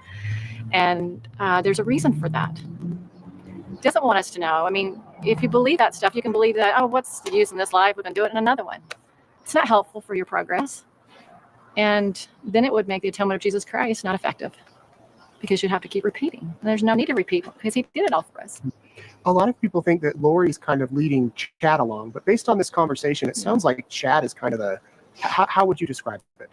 I often see him as the hand and her as the puppet on the hand. And I don't know if that's completely how I want to describe it, but that's kind of an idea. They're two people that have a lot of passion for a lot of things that they think a lot alike as far as spiritual ideas go. And he comes across as reserved and quiet, and she is not. And so I can see how people could see that. But I think ultimately, they both are just as equally bad for each other. Mm-hmm. We hear that Lori spends a lot of her time reading the scriptures in jail and singing hymns. Yeah. Are you surprised by that? No, she really did know her scriptures well. She talked to me a lot about scripture. She read them quite a bit, and she knew them. She was a scriptorian. So yeah, she loved it. I mean, I always noticed how much I went to her house once and she had her scriptures reading, when I said, it's just like something you'd see in my house. Yeah. She did love the Lord. She does love the Lord. She does love scriptures. She does love beautiful things. This is what's so tragic, is that her great love for truth and the gospel of Jesus Christ is at her heart, I believe. And this has got to be such a painful thing for her to come to believe, so that she realizes at some point she's actually gone against what is true. That would be hard to take in, especially as much as she loves God. That would be hard for her. And you don't think she'll get to that point? Who knows? I don't know. I hope so. Mm-hmm. I can't say. I always have hope for everybody. Yeah. Yeah. What do you think should happen to them if they're found guilty of doing something to the children or of Tammy's death, some involvement there? well, whatever the punishment is in our country, whatever jail time or whatever, they just shouldn't be back out. When you take people's life as serious, so they don't have a right to come out and hurt other people. It's safer that they're in a place that they can't influence other people, unfortunately. One of the things I think is kind of neat through all of this horrible tragedy, the friendship that you've developed with Tammy's family. Well, I haven't really connected to hardly any of her family still. I haven't talked to any of his relatives that I'm aware of, but just one person in Tammy's family. And we just accidentally happened to find each other. So I wasn't seeking after it, but it was healing for her to hear her, me share what I knew, because I was so in their inner circle, Chad and Lori's, that everybody was excluded, I'm sure, from that part of the family. So it was sweet. I would just say it's very sweet. I wanted to touch on quickly too, the podcast. Oh yeah. How did the podcast platform come about? Did that start with you or somebody else? And how did it was actually my idea. I had decided to write a book, and then I decided that I wanted to do a podcast to share some of my experiences with a change of heart and the doctrine of Christ. So I had a few people join us, and at the end, Lori was the friend that came right at the end, because I was just starting it about the time I met her, and she said she'd be happy to join. And so we just talked about things that help people to have better relationships with people, or things that we've learned from the Savior, those kind of things. And so it was mainly you and Lori? No, it was me. It was four of us that were generally on. We had guest speakers. And so Chad was an occasional guest. He was a guest. Yes, he was just a guest about 2 times in person and then 2 times on the phone. Okay. But Lori and you and the other 2 were regulars. You were regulars. Yeah. What's the one thing you want people to take away from this interview? What's the one thing you want people to remember about Melanie Gibb? Oh boy, I don't want them to remember me. Truthfully, I didn't want to get known this way, but I do want to, if I am remembered, to the person that loved the group of people that are in trouble, to know that being deceived can be very dangerous, and listening to your own revelation, not people's, is very important. Not letting people tell you what to do for your journey, to really seek personal revelation yourself, and not putting the trust, your trust in the flesh. And that kind of kept coming after me. I kept getting that in my mind often, is do not put your trust in the arm of flesh. And that's exactly what everybody did. Have you had any interaction with his family? Not with his children, no. Is there anything that you would want to say to them if they're watching? Wow. This is really hard. I am feeling for their journey. Getting up here and speaking, I have no desire to say things about people that's hurtful. It's just truthful. But that's not my personality to gossip. So this is very uncomfortable for me. I do care about those kids. I know Tammy does. I do know that they did meet Lori. I didn't know, if I'm speaking to them, I did know that you met Lori. That's how close, just to let you know how close I am to the situation. I know that she had them all over at her town home for cookies, after the funeral when she came back to town. And I know they fell in love with her, according to her. So I can see why they would like her, because she was so excited to meet them, and she was very loving, and she has that personality. She can just take people in, and she just takes them like Velcro almost. She just pulls you into her inner circle almost to the point she doesn't let you go. And so she has that personality. And so I'm sure that it's hard to know who to believe. And my heart does go out to them. And I want them to know that it's really hard for me to talk about their dad, because I really like Chad. I think he's a good guy. Still, he's a nice man.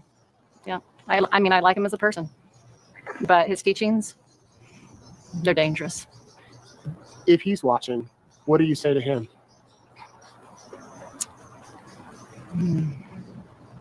I still care for you and Lori. And this is really painful, what you're going through. But God has always taught us to be honest. There's no exceptions to those rules. And when you walk with peace, even if you're guilty and you confess, there's a peace that comes from telling the truth. I know I have that peace because I've come forward because people passed away. And I'm grateful they actually lied to the police about it. You are? I am, because it made me have to face it. And it made me go through all kinds of experience that nobody on the planet wants to go through.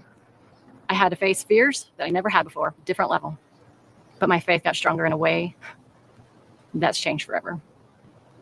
And I hope that they realize that when we open those doors to darkness, they tell us things that we want because sometimes we want things, but we are taught to bridle our passions.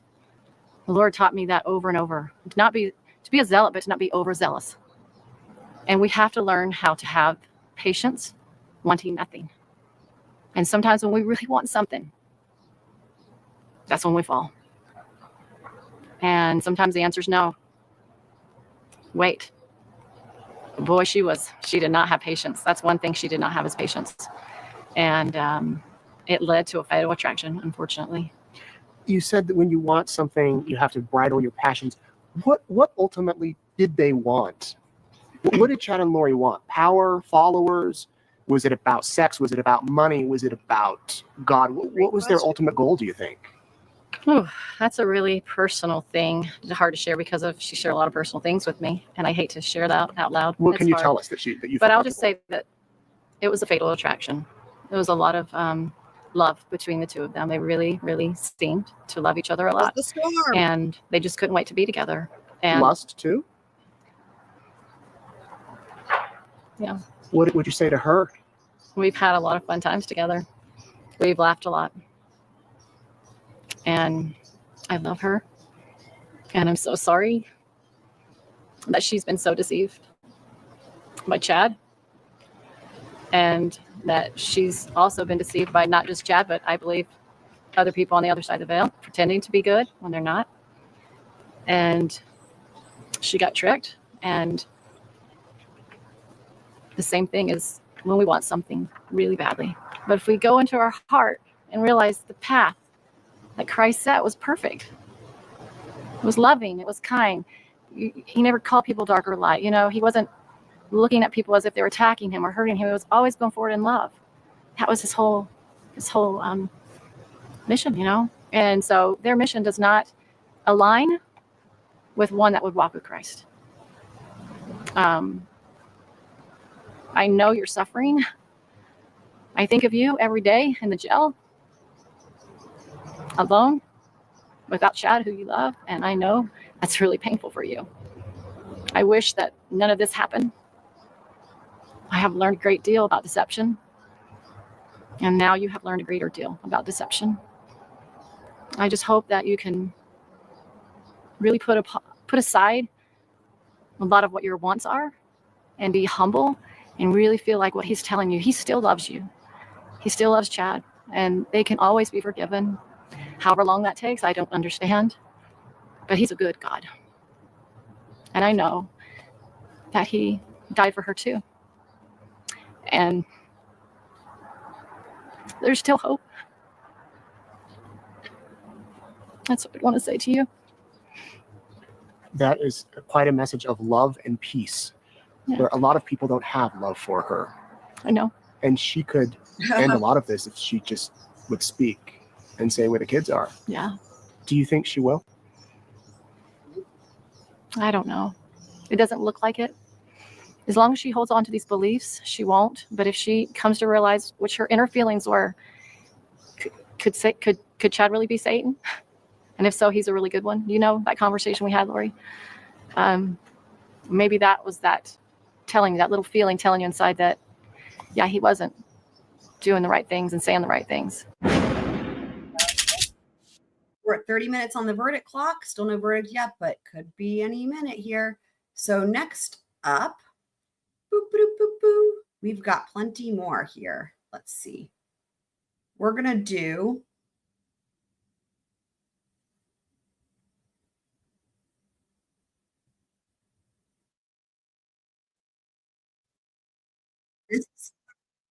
This is the secret phone recording of Lori and Chad that Melanie Gibb took, okay? And this is from the grand jury. This did not come in at trial.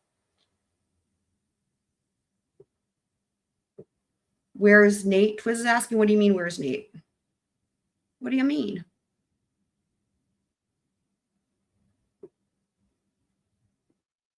Okay. We'll be back on the record in State versus Daybell. The court took a brief recess to cool the courtroom down, air conditioner, as well as to allow Mr. Wood some time to get his technology ready. Mr. Wood, do you wish to proceed with publishing Exhibit 19? Yes, Your Honor. You may do so. You might just be sitting there. I'll double check.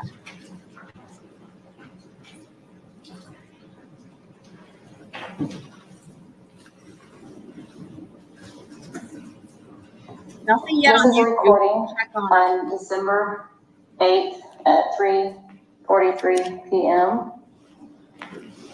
And I am calling Chad Daybell's phone number, and hopefully I will be talking to both of them, Chad and Lori. So here goes the phone call.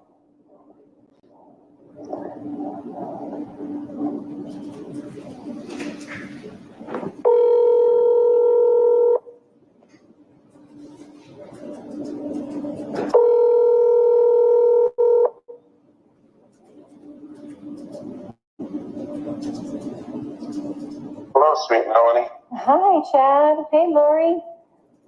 How Hey, let me put on speaker. Oh, okay.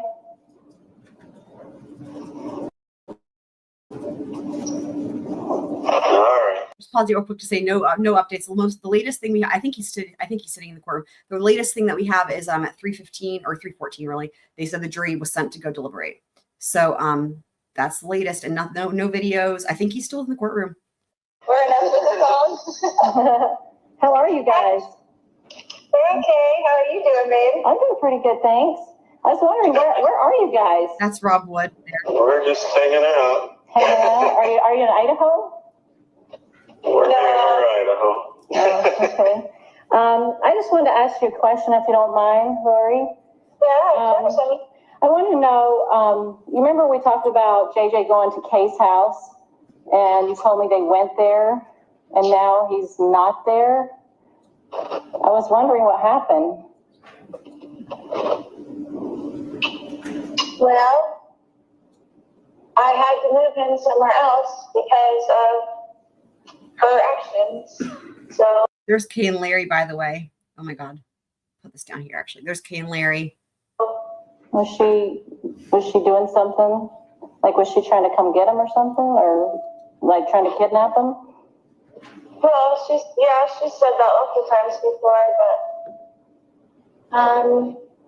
Okay. When I asked Chad the other day, I was like, hey, where is JJ? And he said, for my security, he didn't want me to know. So is there a reason I should be in danger to know where he is? no, it's nobody. It's his danger. It's the danger that there's people after me. Okay. We just felt that if you knew, that puts you in a danger. Well, just in a bad position. Yeah, bad position. Everybody, if they don't know anything, then they don't have to say they know. Right. So you're just worried. Okay. I'm just to keep him protected and keep you protected. And keep everybody else good. I appreciate that. Well, I was wondering why you told the police why he was with me. So Melanie Gibb is covertly recording this phone call with them just so she can turn it over to law enforcement. I just needed to have somebody so I wouldn't have to tell them where he really was, because they were going to tell Kay where he is. Oh, yeah. So do you think it's like your family, or, like your family, your dad, or, those my people? family, well, not my whole family, but as you know, most of my family is working against me and with her, basically. Yeah. Wow. Is JJ safe? He is safe and happy. Okay, well, that's good to hear.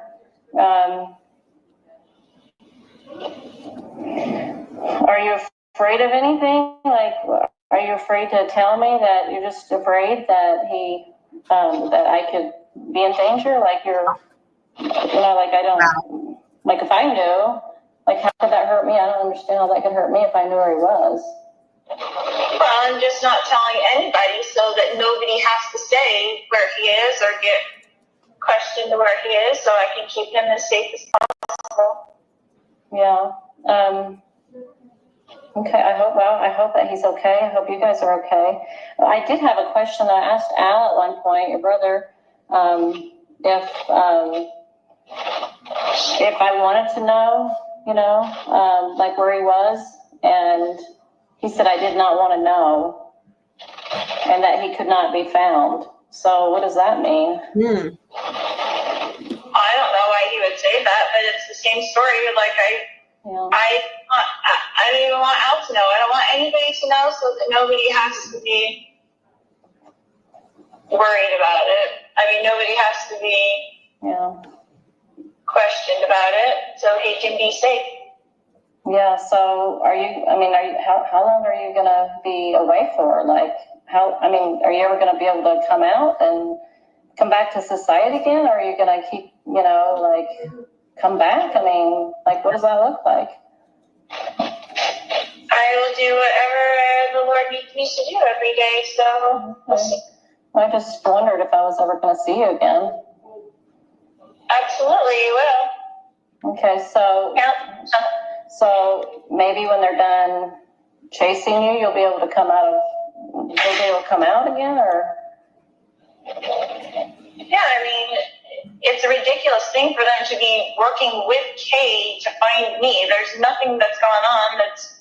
So that's Melanie Gibb right there. I guess she got her hair cut, maybe?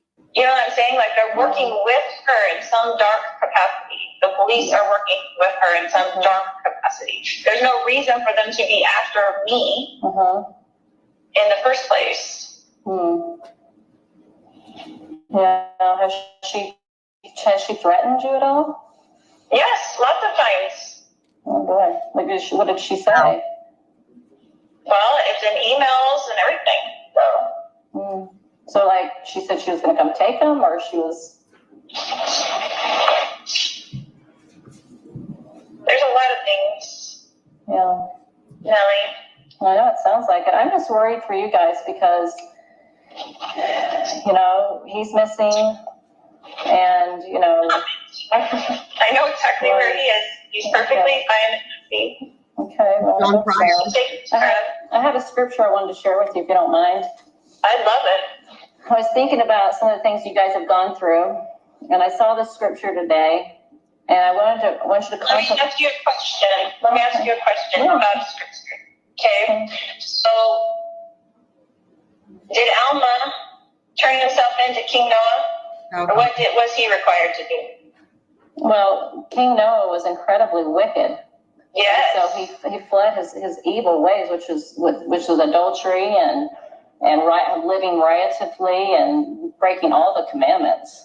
Right. So what was he required to do, Alma? He had to go and flee so that he would be safe, and then help other people realize how jacked up the system was and the government was.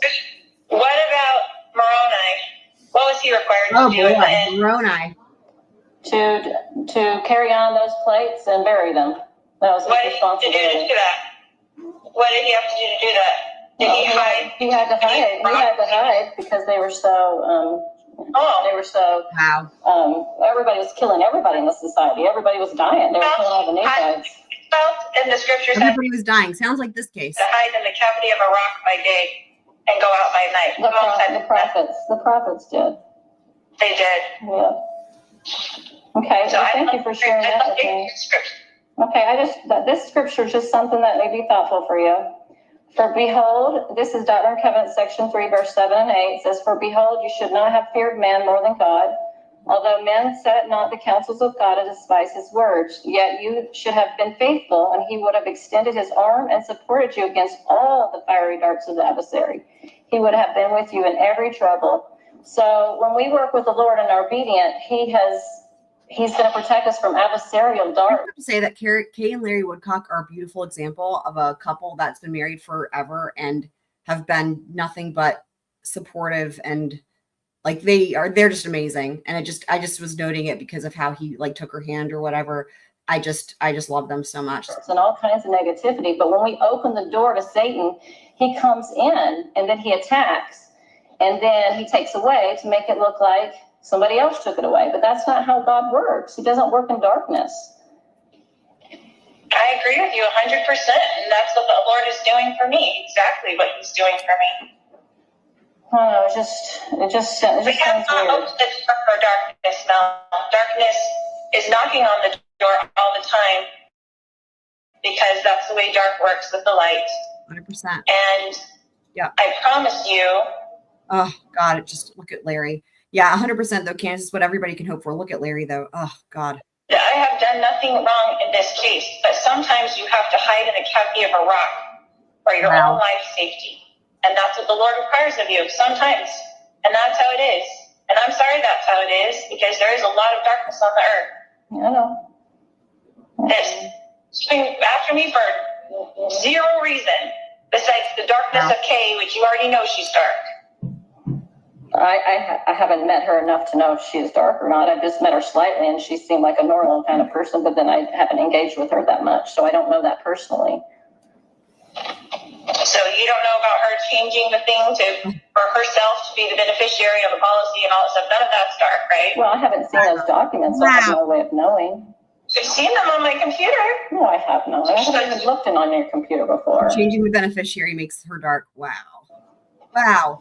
You haven't shown me anything. I don't know why you're being controversial. See through her mask. Watch. I'm gonna back it up. Watch Kay take a huge breath through that. You can see it in the mask. Wow. Computer before. You haven't shown me anything. I don't know why you're being controversial to me, or if you're recording this conversation for the police or whatever. I don't know what your intention is on this phone call. Well, but I love with all my heart, and I have forever, and I will always love you. I appreciate those words, but if you really loved me, you wouldn't have told the police that I had JJ with me. That's not what a friend does. I mean, that just makes me look weird, and it's not safe for me. That doesn't look good. I mean, you had to think of my welfare if you love me. I do, and I did exactly what I felt the Lord was instructing me to do. And I appreciate you, and I love you. And I've never do anything to harm you.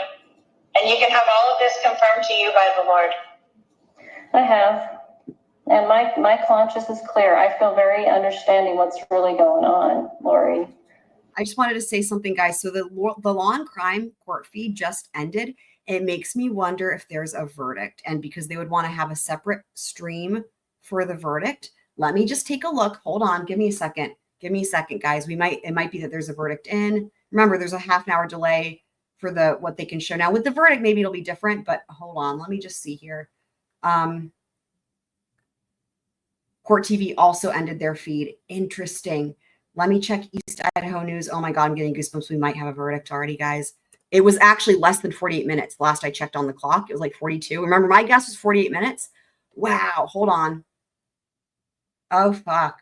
I'm getting goosebumps. There might be a verdict already. Oh my God. Oh my God. Oh my God. They gone home? The jury went home? Is that what you're saying, Flash? Hold on. I mean, it's only 4:30 there.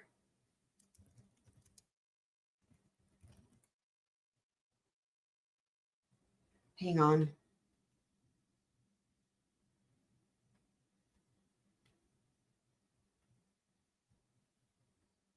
I'm not seeing any updates saying anything of anything at all like that. I'm not seeing any updates. Where did you see this, Flash? Hello again, Angel. Welcome, welcome.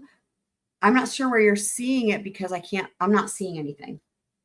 The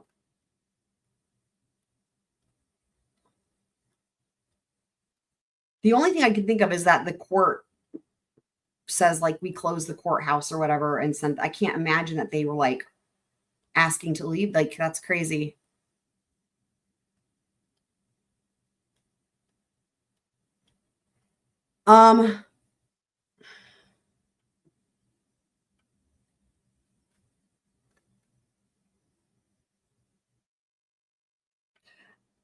I guarantee you too that Nate Eaton will be back. We'll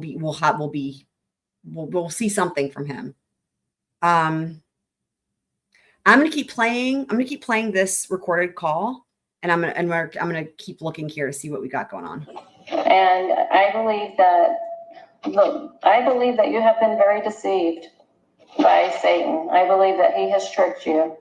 And I don't believe that what you're doing is correct. I just don't. I mean, Tammy dies, and then your husband died, and then he's missing. It just doesn't sound like God's plan to me. It gives me a gut feeling, like in my gut, it feels weird. It doesn't feel right. I don't have peace about it. I never have felt 100% peace about it. I always felt like a little weird in my stomach about all these things. You know me, Mel. You know me. This does not sound like you.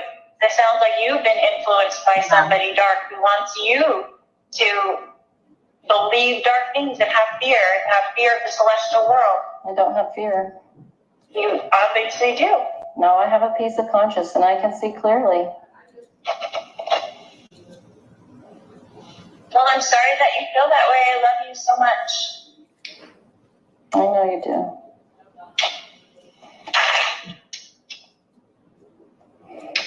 I don't know what else to say. Stand Christ when he comes again, and he's coming soon, and we will all stand there, and you will know at that point that he has supported me and has supported you the whole time, and I have not been deceived. I just want to testify that I know Tammy does the conspiracy theories. My sister-in-law's right behind it all, and I hope that you're not being influenced by that dark team. I don't know who she is. I'm sorry, you said your sister-in-law? I don't even know her. Oh, I know, but she's coming up with the same type of theories. And it's just not true. My own children were there. They testified that Tammy had been getting weaker and sick, and I begged her to go to the doctor. Her heart was failing her. She was physically falling apart, but she hates doctors. And physically falling apart. she just passed away. That's how it happened. My son Garth was right there with me the whole time. My kids were at the house within 20 minutes of her passing. There were 2 coroners. They checked her out right there on the bed. All these conspiracy theories just make me sick to my stomach. Just absolutely sick. I know I've been told for years that Tammy would pass away at a young age. I had no idea that Lori would even be a part of my life. I just knew that my life had 2 segments. And that I know Tammy's on a special mission and she's with my kids. She's visited them. There's so much, Melanie, that you just have to have faith. And this is not some sort of master plan. There's no way Lori and I could have ever come up with this. It's just... You can understand my concern, correct? I can from an outside perspective, but from someone who knows as much as you know, no, not really. But we can feel Dave's influence on you. I can feel that for sure.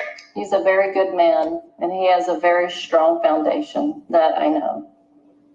I know, but he seems to be the one that's putting the doubts in your mind. No, you know what? I have come to understand that my gut feeling, I was not listening to it. And I always felt uncomfortable.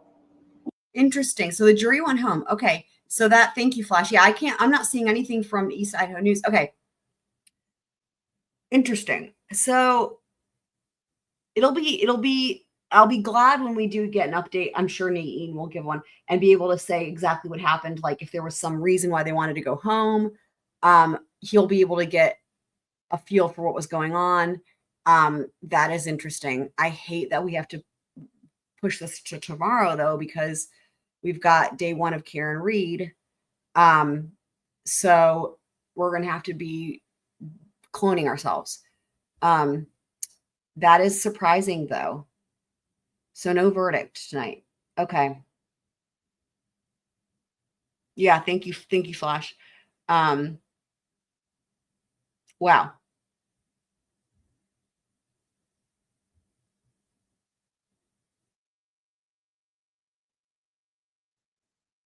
Well, okay then. So what I'm going to do is this. I'm going to save the rest of, I've got so many videos here, right? I've got so many videos. I'm going to save these for when we're on Verdict Watch tomorrow, because I still feel like it's not going to be. So if they only deliberated for 19 minutes, there's only 19 minutes on the Verdict Watch clock, but we'll see. I still think it's going to be a quick verdict.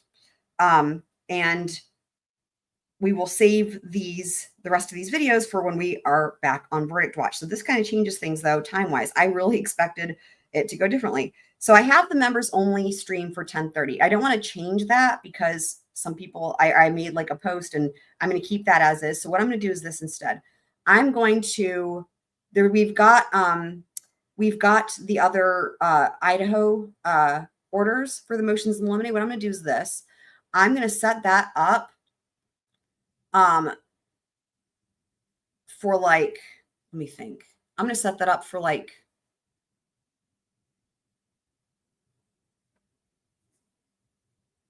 9 o'clock probably, or 9:30. And then I'll have that redirect into the members only trivia night. That's what I'll do. And then in the meantime, I'm going to go do other things, and including setting up those streams, but also take care of some other stuff I have to do for students and whatnot. So that is interesting. Okay. Whew.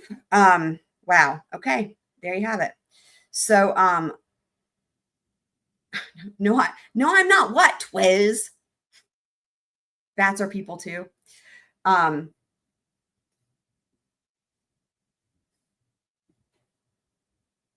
mean, we can continue watching these videos, but I figured we may as well. I mean, we're not on Verdict Watch anymore. That's the thing. Wow. What a bummer, man.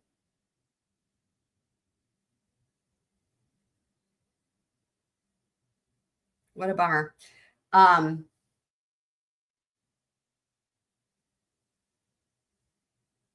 Wow. Jury wanted chicken.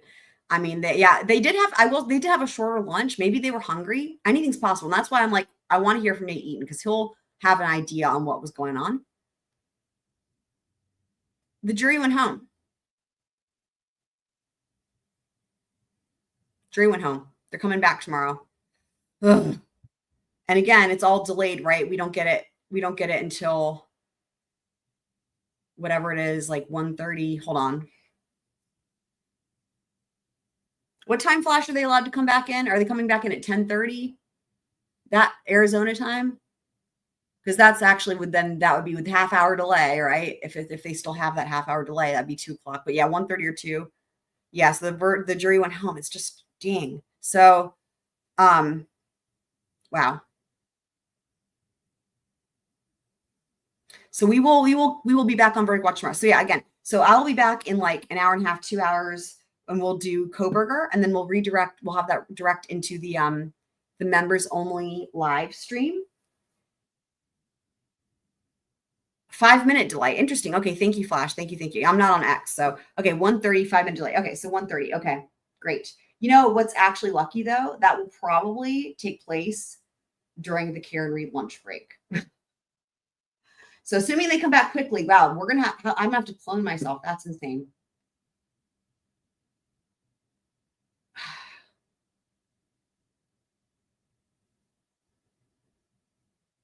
Interesting. This will be very interesting. Trivia is tonight. Trivia is tonight at 10:30 my time. So 7:30 your time, Candace. Okay, thank you, Flash. 7:30 your time. So it's in like a little less than 3 hours, but we'll do the Koberger before. So like we'll do Koberger and then we'll do members only. Yep. Wow, what a roller coaster. And we have plenty more, guys. I've got every time I like delve into this, there's just more that I'm finding. I'm like, wow, look at this one and all these other things that are related to this case. And then we've got all the Julie Rowe stuff. So we will definitely have way more to come with all that. You're very welcome. So, but we'll be done with this one for now, and we'll be back here in a little bit. We'll have how many streams this day? 1, 2, 3, 4. We'll have 4 streams today. So that's not that many, because I've had several days in a row or several days where I've had 5. But anyway, we'll be back. But for now, that's all we got. No verdict today. I expect hopefully a verdict tomorrow. But for now, scroll out.